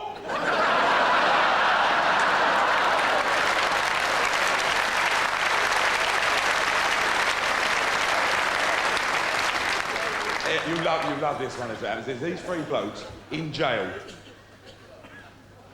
There's an American bloke, an English bloke, and an Irish bloke. Because the Scotsman was ill, see? And the jailer turned around, he said, all right, he said, I'll tell you what I'm going to do. He said, if you can give me a song, or sing me a song with the words dog in it, or anything to do with dog, he said, I'll let you go, you're free. So the American bloke jumped out, he went, I'll have some of that. Yeah, he went, you ain't nothing but a hound dog, working all the time. He went, all right. He said, that's great, that. He said, off you go. And the English bloke got up, he went, I'll have a go. He went, how much is that doggy in the window? The one with the waggly tail. How much is that doggy in the window? I do hope that dog is for sale.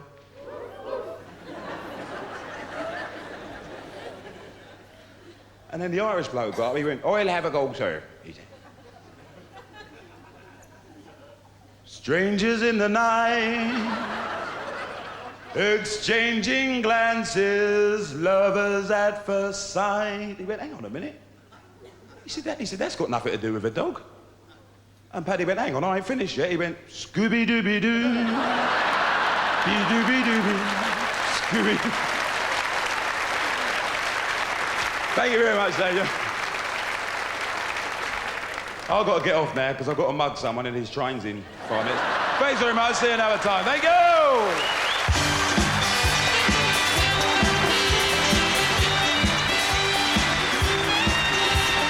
Irving, ladies and gentlemen.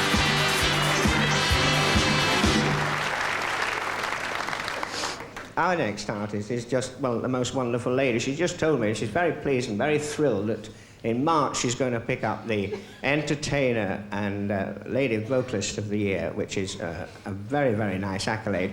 She's a very dear friend of mine, as a matter of fact. How can I describe her? I would say she was more like a Ruby Murray of the 90s. She's a sweet, retiring, kind, gentle, quiet girl. A shrinking violet, in fact. Will you put your hands together and welcome my dear friend, and I know yours, ladies and gentlemen, Rosemary!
Here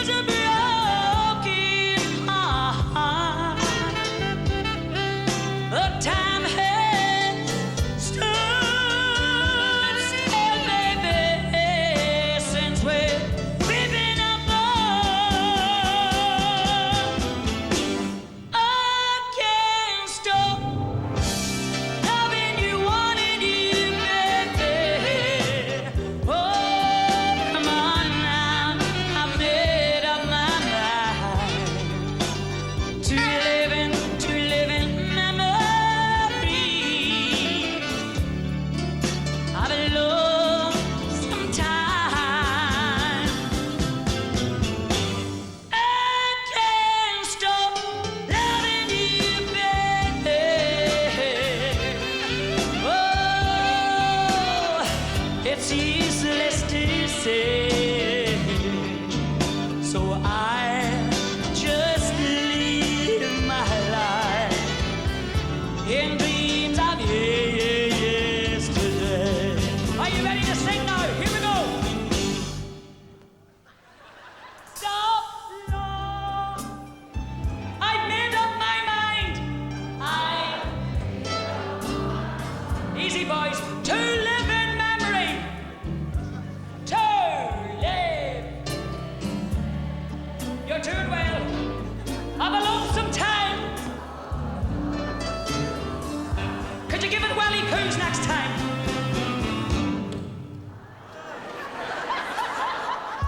That's lovely. It's useless to say. It's... So I just live my life now. Have you got that? So... In dreams of yesterday, in dreams. God, that was fantastic. I can't stop loving you, wanting you. Oh, loving you, baby. I said, come on now. I said, come on now. I made up my mind to live in memory. I'm alone sometimes.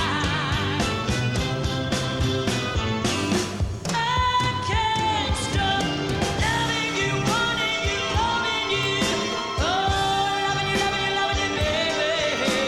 Oh, come on now. Oh, baby. I made up my mind. So I just live my life.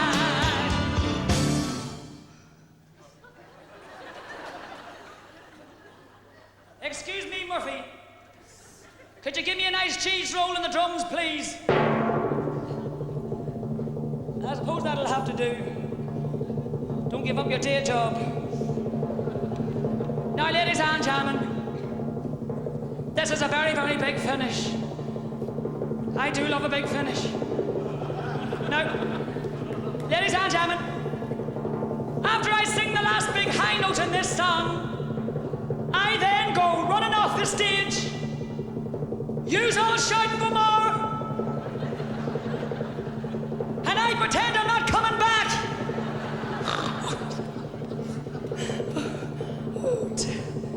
Could you be a bit more exciting, please, like Shirley Bassey drums? In dreams of baby.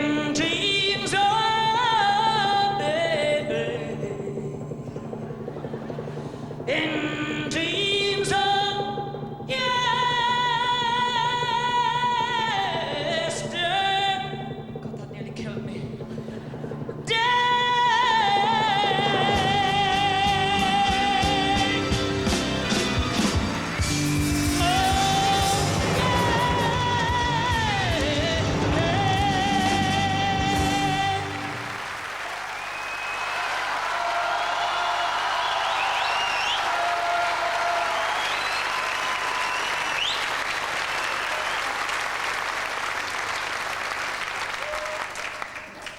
Well, God love yous all. Honest to God, I wasn't expecting that, so I wasn't. Hello there, everybody. Well, God, it's great to see yous. Great to see anybody. Well, ladies and gentlemen, now that I've just come on, I've got to go now.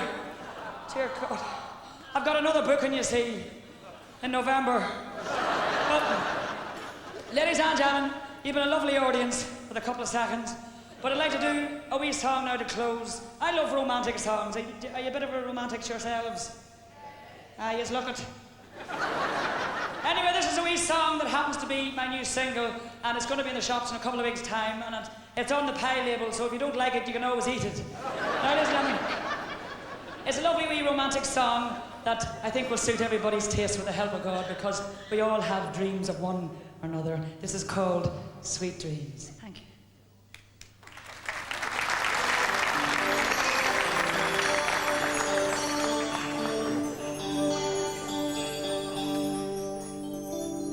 Sweet dreams of you.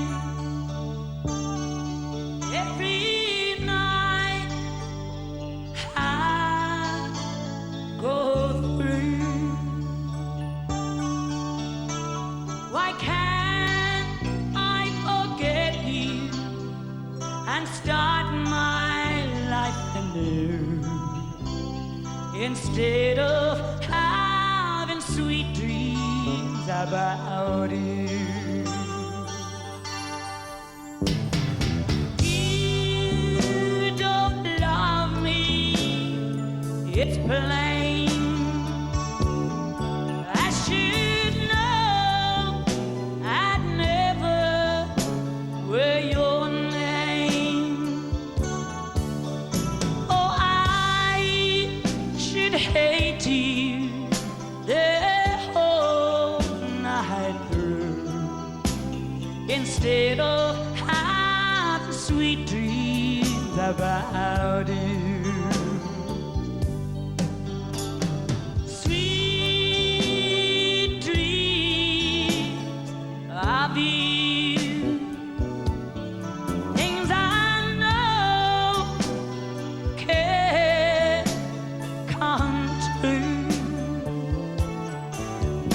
Oh, I should hate you the whole night through. Instead of having sweet dreams about you.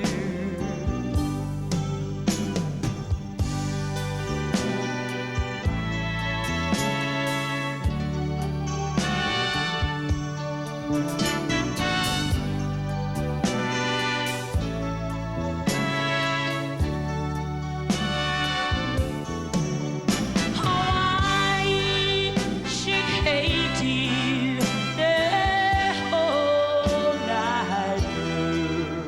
Oh, instead of having sweet dreams about you. Instead of having sweet dreams about you.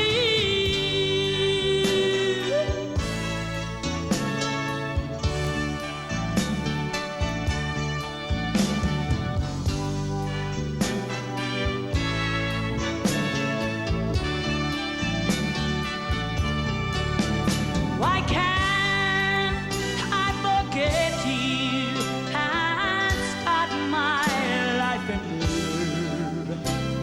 Instead of having sweet dreams. Ladies and gentlemen, good night. Thank you for being a lovely audience. About you.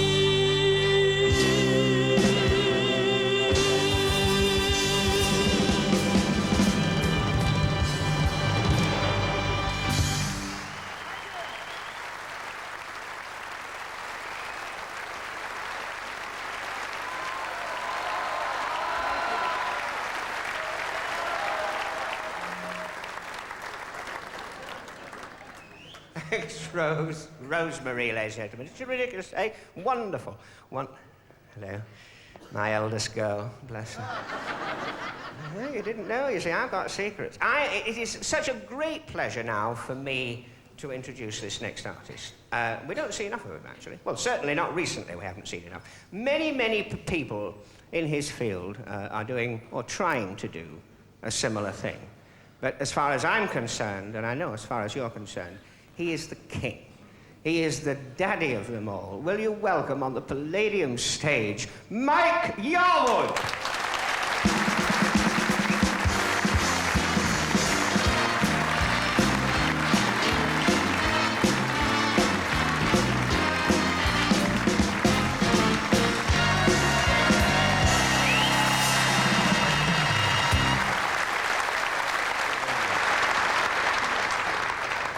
Thank you so much, ladies and gentlemen, for that lovely welcome. What a lovely welcome. And what a delight it is to be here this evening.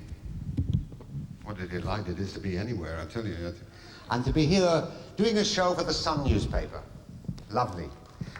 There you go. Because a lot of people make jokes about the Sun newspaper. They do. They say, oh, well, you know, they write this and they write the other. I looked at a copy of the Sun newspaper yesterday, and I looked at the top, and it said, February the 23rd. And I checked, and it was February the 23rd. I saw a headline about me a few weeks ago in the Sun. It said, I had not made love for 5 years. That was a bloody lie. Much longer than that. I remember the last time I had a bit of action. I couldn't concentrate because England had just won the World Cup and I was very excited. But it's the only paper that goes bust every day and still stays in business.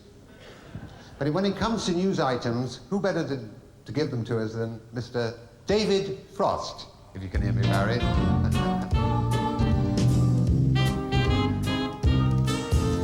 Hello, good evening and welcome. And we have a few news items that have just come in. And we've just heard that Saddam Hussein has decided that he will give his body to Guy's Hospital for Medical Science. And Guy's Hospital have responded by saying, thank you so much. Could we have it today, please?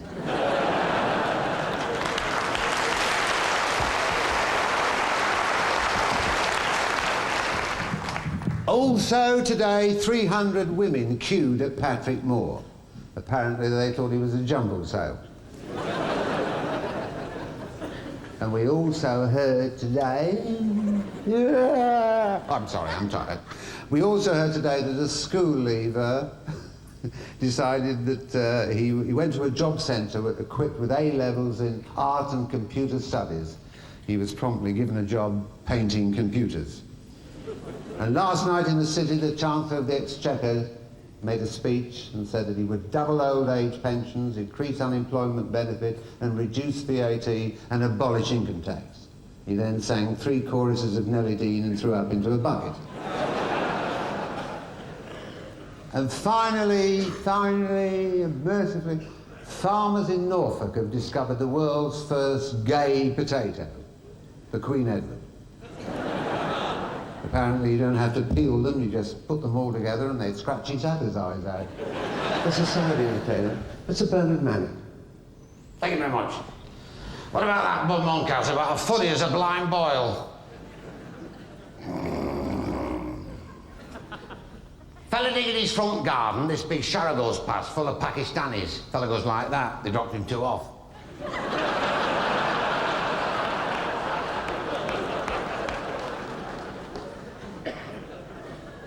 Little Jewish lad says to his father, he says, Dad, can you lend me 20 quid? He said, 10 quid, what do you want 5 quid for?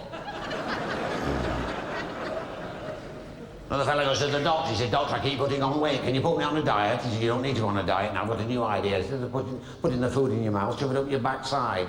Come back and see me in a month. A month later, the fellow goes in to see the doctor, he's walking like that. He said, what are you walking like that for? He said, I'm just chewing a toffee.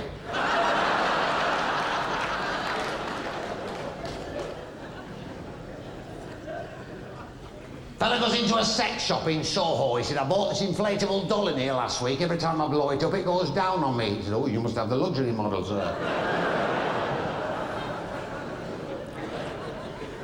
That's comedy, but you don't have to listen to comedians to be amused these days, because now we have on television the House of Commons. We have Westminster Live on Tuesday and Thursday afternoon. And I never miss it. I never miss it. I tell you, says he, groping for his John Major spectacles that are jammed in his pocket, just in case it works, you know. You can watch Westminster Live. It's very fun. It's very amusing, especially at Prime Minister's questions. Questions to the Prime Minister.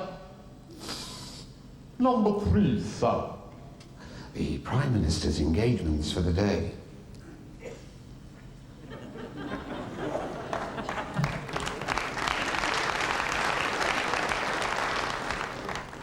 Mr. Speaker, this morning I awoke at 7 o'clock. I had breakfast at my favourite transport cafe. I had eggs, bacon, sausage and a double portion of baked beans.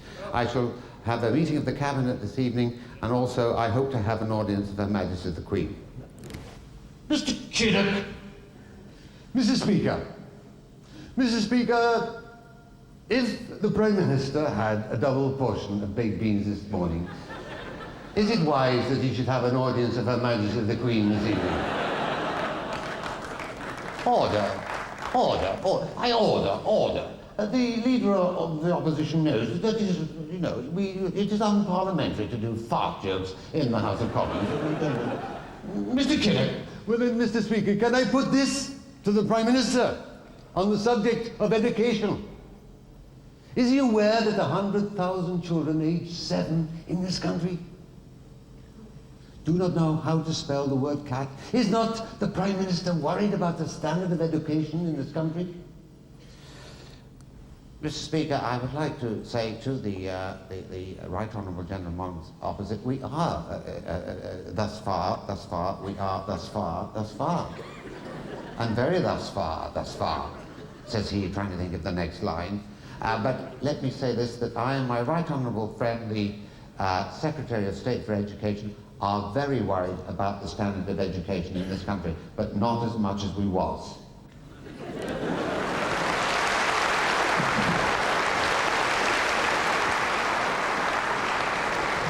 Ladies and gentlemen, you've been a lovely audience. I know you've been a lovely audience. All the other people on the show tonight have told me you've been delightful. And I'd just like to send a message to our people out there.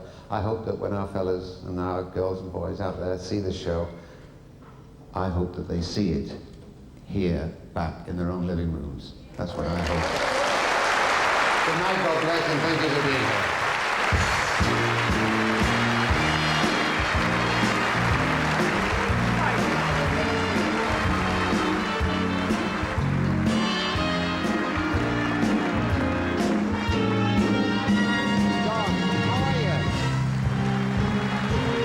I'm all right, my love.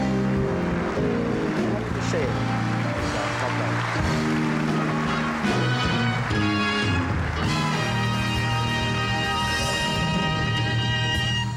I saved you a job, love. I don't like you working too hard.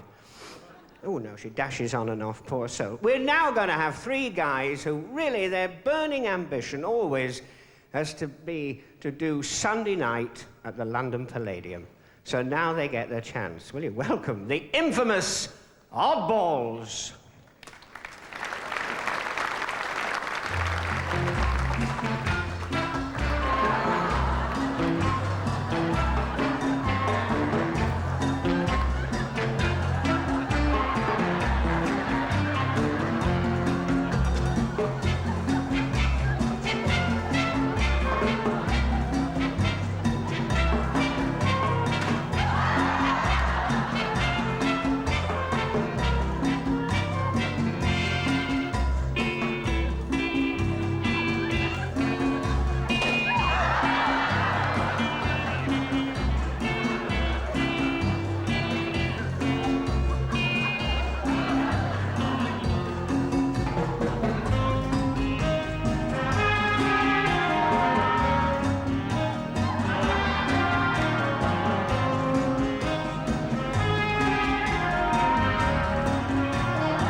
Now, for something completely different.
Could you believe that?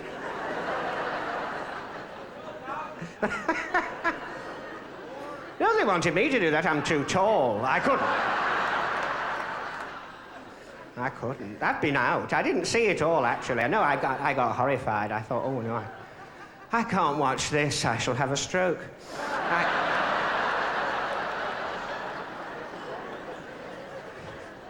I went out. I went into the pub, actually. I went to the Duck and Toothache. What's it called? The Dog and Trumpet across the road. I thought, I'll just pop in there for a few minutes. I went to the bar. I opened the door, actually, to go in. I was absolutely horrified, because this is the West End, isn't it, really? Just off Regent Street. And I opened the door to go in this pub there, and there on the mat, just as you go in at the door, was a pile. I don't know how to describe it, really. Obviously, a dog had been in and passed an opinion and come out again, you see. It was there, the walnut whip. And I didn't see it, you see. I didn't. I opened the door, I walked straight in, and I went, you know, don't you feel awful? So I worked my way to the bar. Thank God it was a brown carpet, so I was all right. I got to the bar, I said, a gin and tonic, please, ice and a slice, because I drink Gordon's gin, you see. I say that just in case anyone from Gordon's are in. You know. They might send me a bottle. I smoke Benson and Hedges cigarettes. And I would like to say that Rolls-Royce are the finest cars. Anyway, I'm standing there, sipping my drink, you see, minding my own business, and the door was flung open, and a man came in. I have never seen such a big man in all my life. Like that. Built like a brick shipyard. He was huge. No hairs on his chest. Twigs, they were, like that. And he threw the door open, walked in, and, of course, straight in the doo-dah. Like that. I said, I've just done that, and he rubbed my nose in it.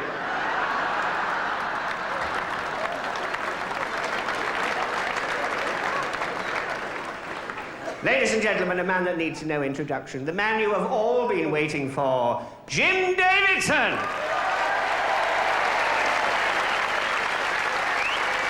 Thank you, John. Thank you, John. Thank you very much, John. Microphone, the old Norman Collier syndrome. Are you enjoying yourselves, ladies and gentlemen? Yes. OK, well, lads, I know what's not going to be left on this video. We're going to have maybe a few little edits or whatever and things like that. So while you're actually watching this, one of your brigadiers who's here tonight said, you know, Jim, I don't think we actually want any smut on this video.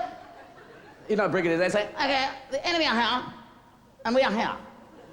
And we're going to go over there, get the enemy, and then we're going to get this out. But you see, the soldier, Jim, is not what it was when you were down in the Falklands, the smutty paratroopers and stuff like that. Very thinking men, you know, general. And in fact, we think that the audience out there in Saudi Arabia, those brave boys, would like a nice, clean family show. That's what they said, lads. Yeah, don't worry, I told him to fuck off. Here's a song. A 1, 2, a 1, 2, 3, 4. Come on, clap your hands, There's only the three of us tonight. Nice little song for you boys. Have a little dance around the tanks.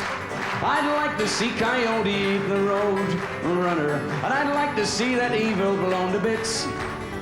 I'd like to see that Jimmy Savile going through a windscreen, and I'd love to see them Dolly Parton's tits. I'd love to see them Dolly Parton's tits. Chorus, 'cause they're so big and soft and round, they don't make a sound. How they're up remains a mystery, yeah. Oh, with both hands in my pockets, I'm just thinking of Dolly's rockets.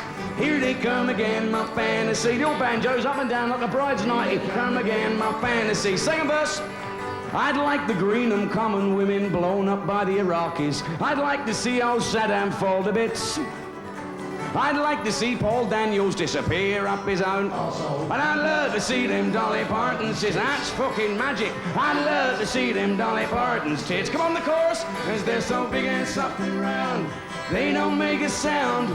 How they're up remains a mystery.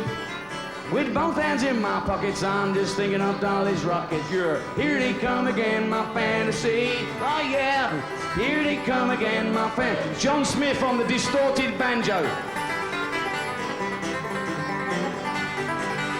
Can you sort something out with the sound, lads? Go on, I'll give you a quid.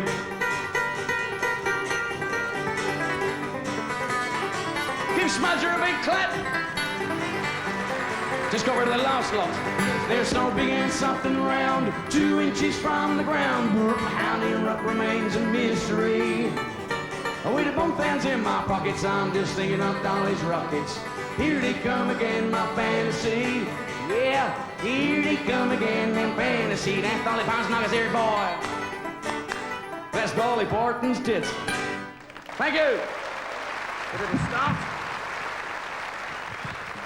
I'd like to introduce a couple of people that you might not have heard there because we've been having little problems today. It's a very difficult job to plug in 2 instruments. Just a little dig. There we are then. On the guitar, what's your name, mate? Colin Reese, ladies and gentlemen, Colin Reese. Yeah. And Smudger, we're celebrating last night. We are celebrating because last night Smudger's wife presented him with a 6-pound 4-ounce baby boy. What about that, ladies and gentlemen? Just thought you'd like to join me in congratulating the father.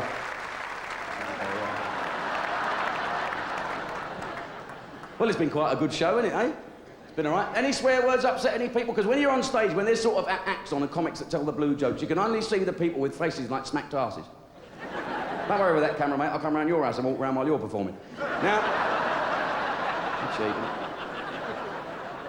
Sky Television, still, who's going to see it? Can't upset the 4 people that's going to watch this. There's always a woman with a face like a smacked ass, you know, like...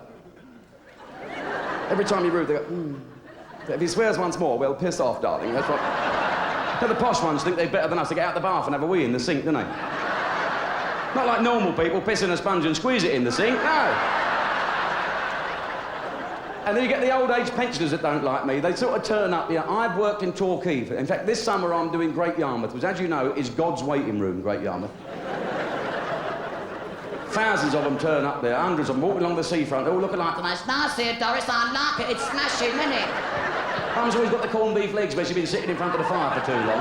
The mac over the arm, and the old man's always moaning, bit of shrapnel in his leg. Oh, fall in the fucking water, these people, I tell you that.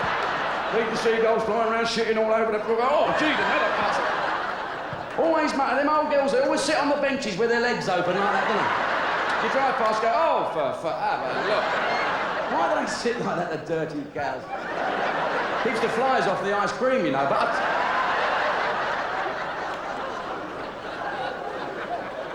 I'm going to do a little impression for the lads now out in Saudi, because they like all this stuff. People have been saying, am I going out to entertain the troops in Saudi Arabia? Am I? Fuck. I'm honest. At least in the Falklands, I could bend over and feel safe. You can edit that out, I suppose, I don't know. Here we are, lads, just for you. Close up on the camera there, John. A virgin having a wee. Remember that, love?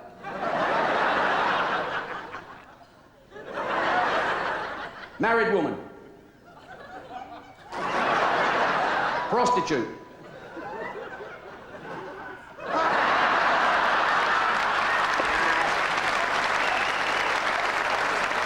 Yeah, go on there, Smoke. Yes, my boy, burn down good. Yeah. Now then, I'd like to wish all our lads out the golf all the best, you know, and I've made my own peace plan for you, lads. What we've got to do, you've got to all come home, ceasefire, go on, and then we send Bernie Grant, Tony Benn, and Claire Shaw to Baghdad. Yeah. Then fucking nuke the place.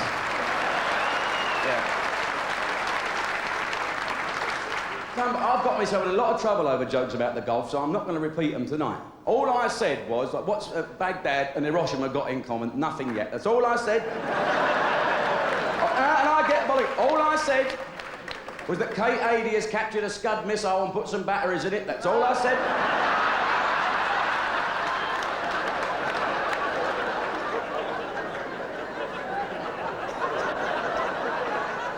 I want this to be known. I know there's a lot of Muslim people in this country, and this is not a war about that. It's a war about that bad bastard, that madman Hussein. And people say we're fighting for oil and petrol. Well, why am I so upset? I don't need fucking oil and petrol. I'm always banned from driving. Don't bother me. My boat uses diesel. When I hear their reports, they've blown the diesel wells up. I'm fucked. Sell the boat, sell the boat, sell the boat. I hope they come home very, very safely. You know, it's very difficult for comedians. We all said, you know, do we talk about it? And the man's obviously an arsehole out there. Yeah, I don't give a fuck, mate. Mind you, I love Muslims. I've got all Cat Stevens records and all that. I'd love to have seen the meeting of General Sir Peter de la Billiere and Norman Schwarzkopf. In here comes Norman. I don't know what I've been told. It's gonna push it fucking go down. Okay, here's the briefing we did today. We moved some motherfucker up there. See that bridge there? Boom, blew the fucking shit out of that. Any questions? No. Hey, number one. Yes, sir. Who's this asshole General fucking Lamey? General Peter Well, apparently he was in charge of the SAS when they broke into the Iranian embassy and freed all the people, sir. That's our English general. Really? He did that? That's no big deal. We could have done that. B-52. Take the whole fucking street out.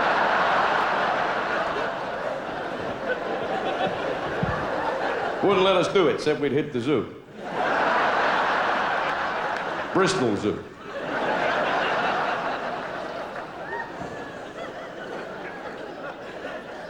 Hey, General Little here. Yes, what would you like, Norman? I'm going to show you Lammies what bravery is. Marine? Yes, sir! How'd you feel today? Feel we mean one, motherfucker, sir? This is bravery, General Little. Climb up that tower, jump off. Yes, sir. Met my wife and I falling through. Climbed up, claret everywhere, stretched him off. So now that, General that's bravery. Really? Sergeant Major? What does it, sir? Be a good chap and jump up off that tower, will you, and land on your head? Get fucked, sir. Yes, so now that, General, is bravery. Let's give him a clap. Good luck, lads. Come home safe. Right. Now, I don't know. I think the European community has been a great help, haven't they? I mean, and John Major, haven't they? Yeah. And the Italians, I mean, they're great air force, but 6 reverse gears on a tank. Fucking. But the country's got together. Even Neil stopped nodding. You know, they don't think we can fucking do all of this shit. That's why you can never wear a wig. Imagine it fly around the House of Commons like a fucking frisbee, that thing. But John Major, he's a great Prime Minister. I think he looks too nice to be in charge of a war, doesn't he? He'd sell Saddam some insurance or something like that. He don't look as if he'd nut Saddam Hussein in the face, does he? I mean, Maggie would stick a fucking bayonet in him, wouldn't she? Yeah. Take your troops and fuck off.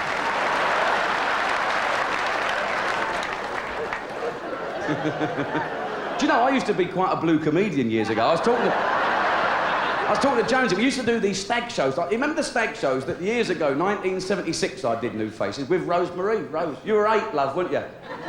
8 years of age she was, bless her. Such a good fuck, too. But...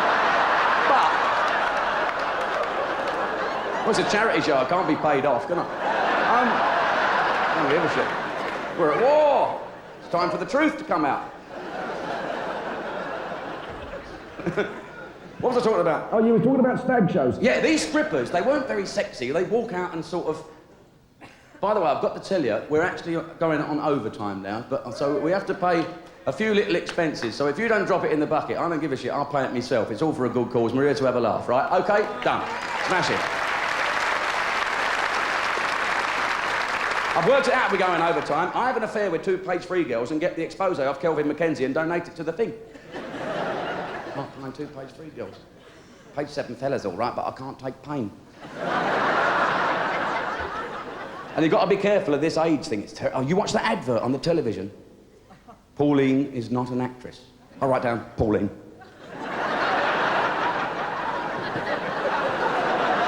I've got 6 names now. No Carolines, no Paulines, no nothing like that.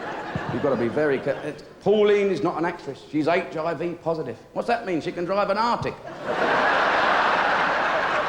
I'll tell you, it's worldwide, that age. You have to be very careful. In Africa, half the girls have got AIDS and half have got TB. Only fuck the ones that cough. Now, I did this stag show, and they weren't very sexy, the girls. They come out, in the old days, they'd show their titties and stuff. And then once they showed the bits, they weren't allowed to move around. They'd go off backstage. It was terrible, because I was like, I couldn't take my eyes off them. One girl, she shaved it. I'm not talking like, lads, you know, bikini strip. I'm talking... Bald, oh, it was horrible. Bald was horrible. I like an airy one. I like one that starts there and ends there. I like all that after you've been making love. And you? Ooh. Balders, I look like a money box. It's unbelievable. And I noticed there's all the bits are all a little bit sort of... They're a bit funny, aren't they? Fannies are hard work. No wonder you girls are better at playing with yourself than us fellas are, lads.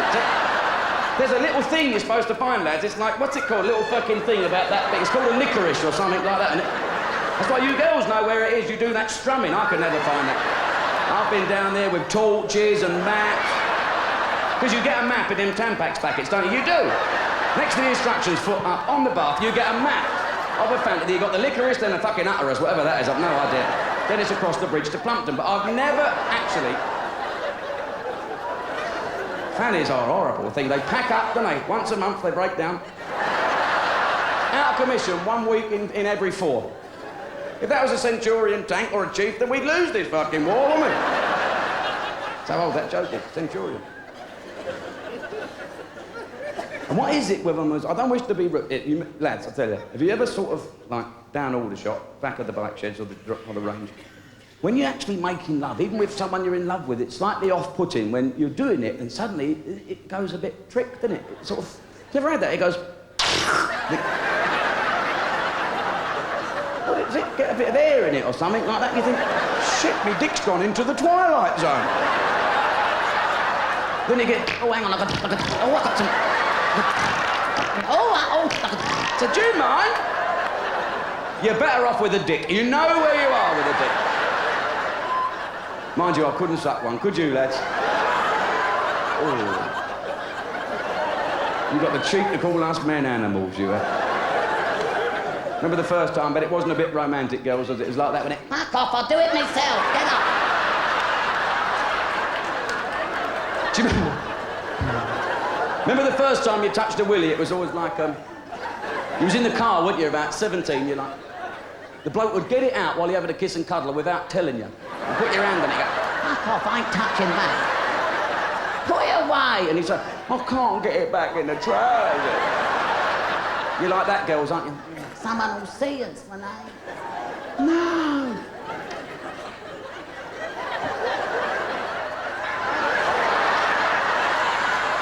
That all right? Am I doing it right? It's a nice motor, isn't it? How will I know when... Now then. I'll do a little song for you now to finish with, because I know we're going to be on all night. OK, lads, this is the London Palladium participation audience, OK? You've got some chance. They're all pissed here. I want to go home here, haven't they? This is a song called The Boxer.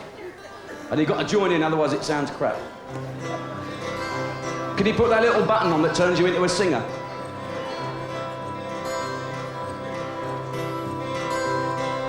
I am just a poor boy, though my story's seldom told. I have squandered my resistance through a pocket full of mumbles, such are promises. All lies in jest to the man who hears what he wants to hear and disregards the rest.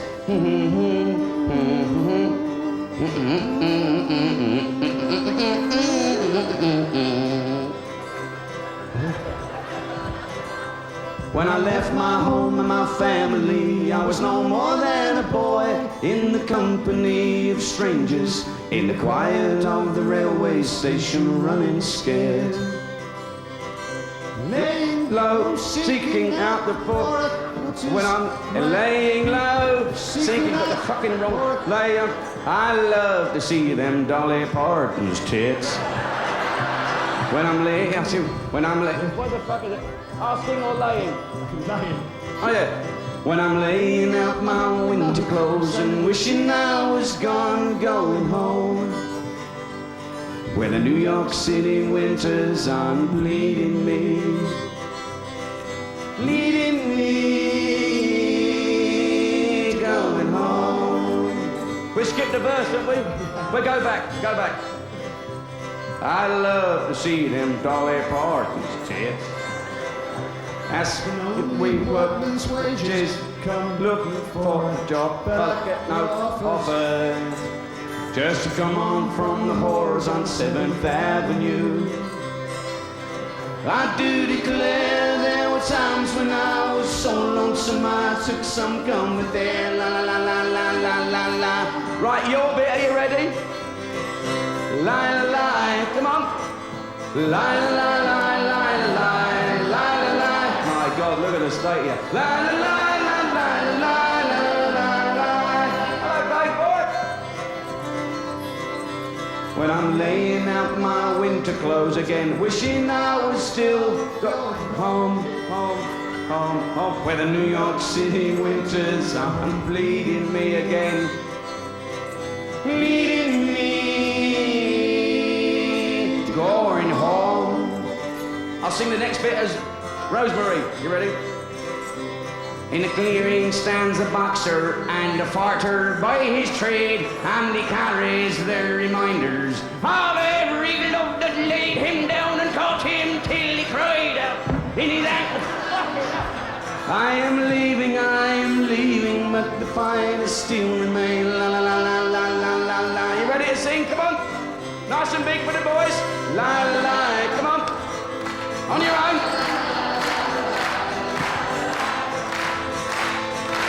Just a minute.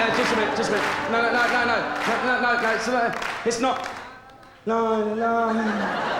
It's la la la, and you got to do the shh like that. La la la, shh. No? Fine. We'll try other audience participation. In the RAF, right? La, la, la, la. Okay, right, let's get it right. Let's go back to the Second World War and we get a real good London feeling here. All you lot right down here, sing the tune. La, la, la. You lot on the posh bit up there, you do bombs and bullets. You go like that. Right. Or you lot in the cheapies, to get a real London feel with a blitz, when I cue you, got to shout, "Fuck off, you German bastards!" Yeah? Did you want to do "Fuck off, you German bastards"? Well, you can't, I'm sorry. You've had all the fun. No one looks up there.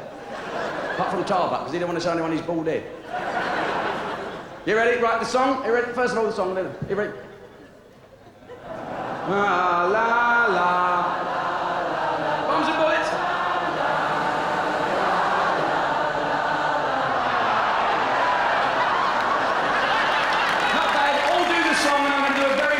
English person for you. You ready? Do this song. La, la, la. I'm a famous English person. This is for all you guys in the RAF. I've got to get ready for this.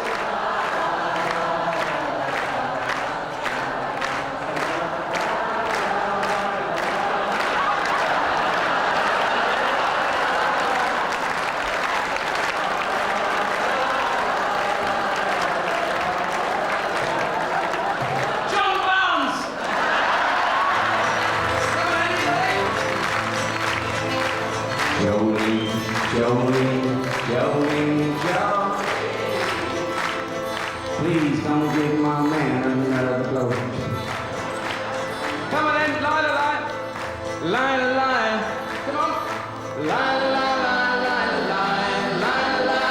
Everybody.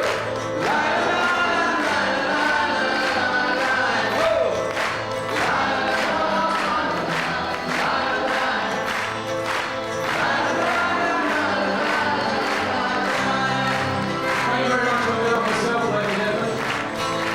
Take care of yourself, boys. Keep your head down. Come home and see us soon. We're only enjoying ourselves here just to take care of everything for you. Look after yourselves. Come home safe. Hope you're back before we come out and see you. Good night. God bless you, ladies and gentlemen. Thank you on behalf of me, Colin and Smudger. Good night. Thank you. And God save the Queen.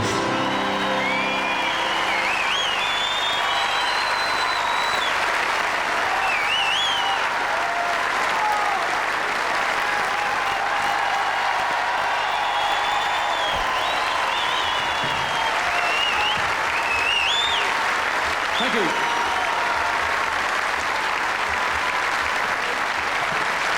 Jim Davidson, come back.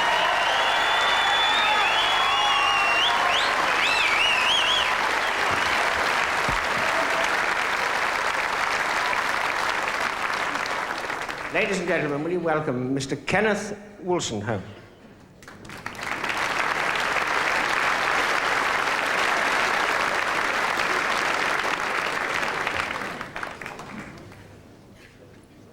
I always wanted to stand here.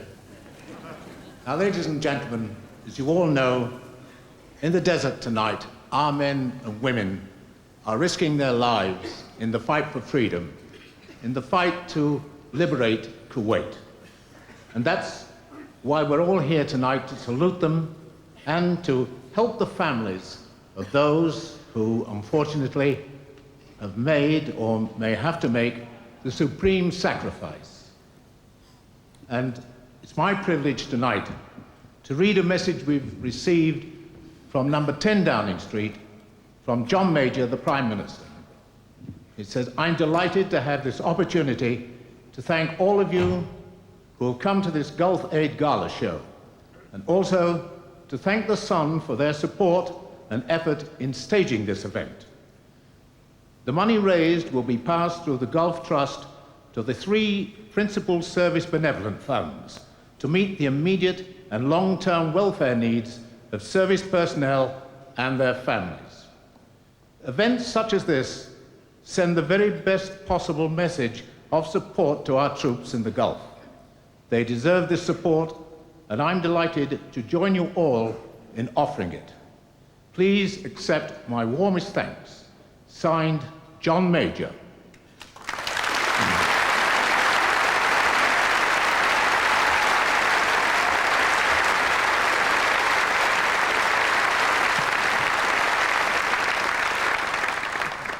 Now, ladies and gentlemen, many years ago, when I was a bomber pilot in the RAF, there was a young lady who always said the right things at times like this. And I'm delighted to say that she's with us here tonight. Ladies and gentlemen, Dame Vera Lynn.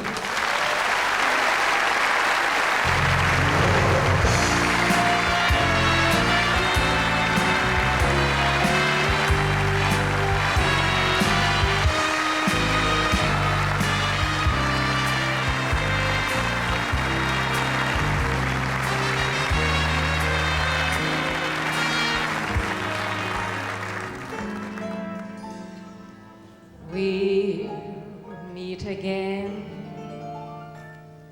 Don't know where, don't know when, but I know we'll meet again some sunny day.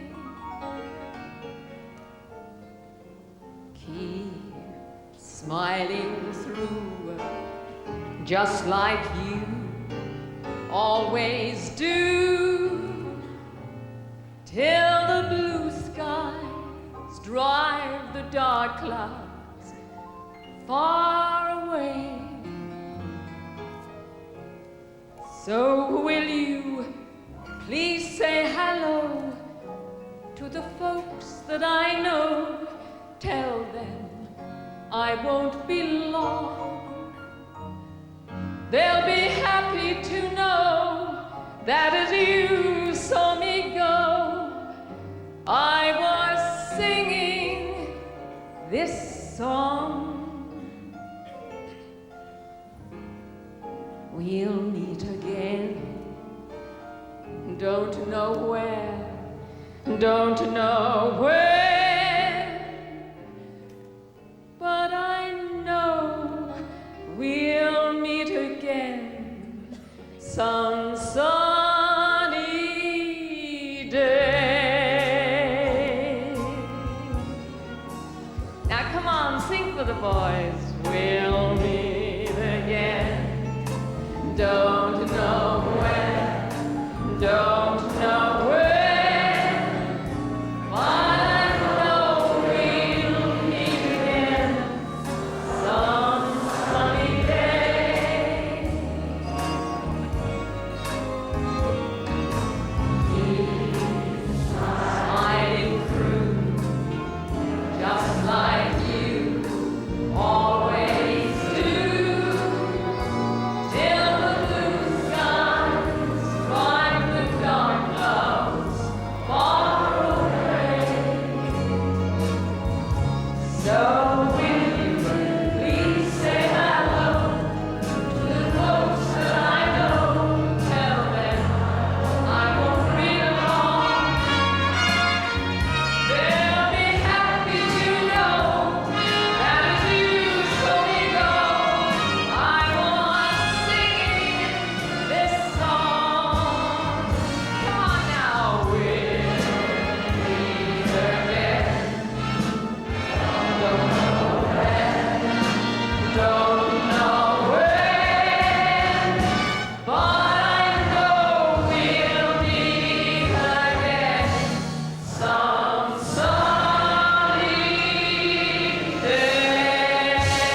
for the gang in the Gulf, the boys and the girls, who are going to come back very shortly, safe and sound.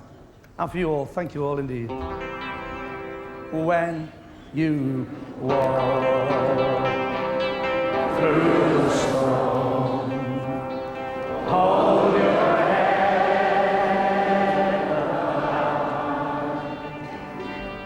up and don't be afraid of the dark.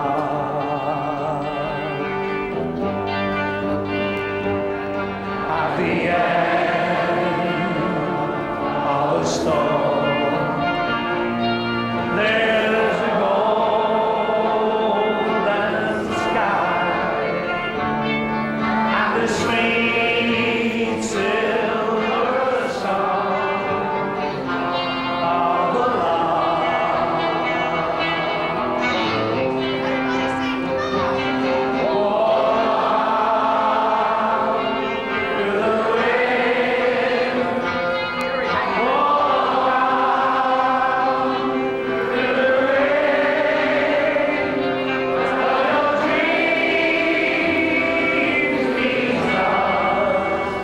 Good one. Hello. Just make sure it's right. Everybody, come on.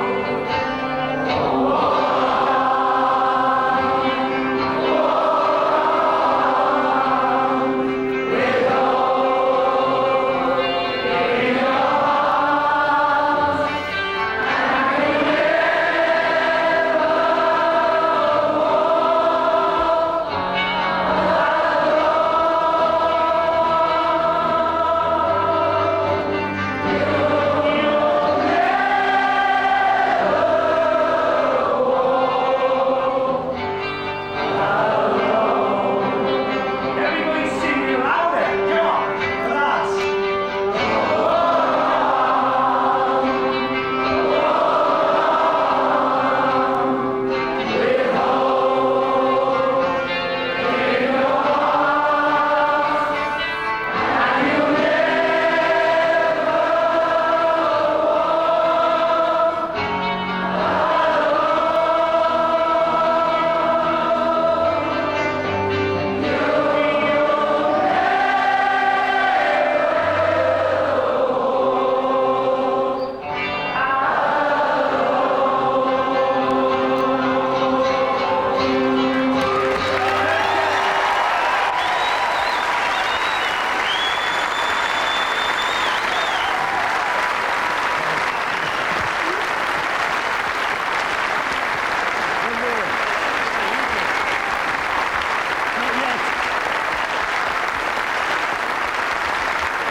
As silence calls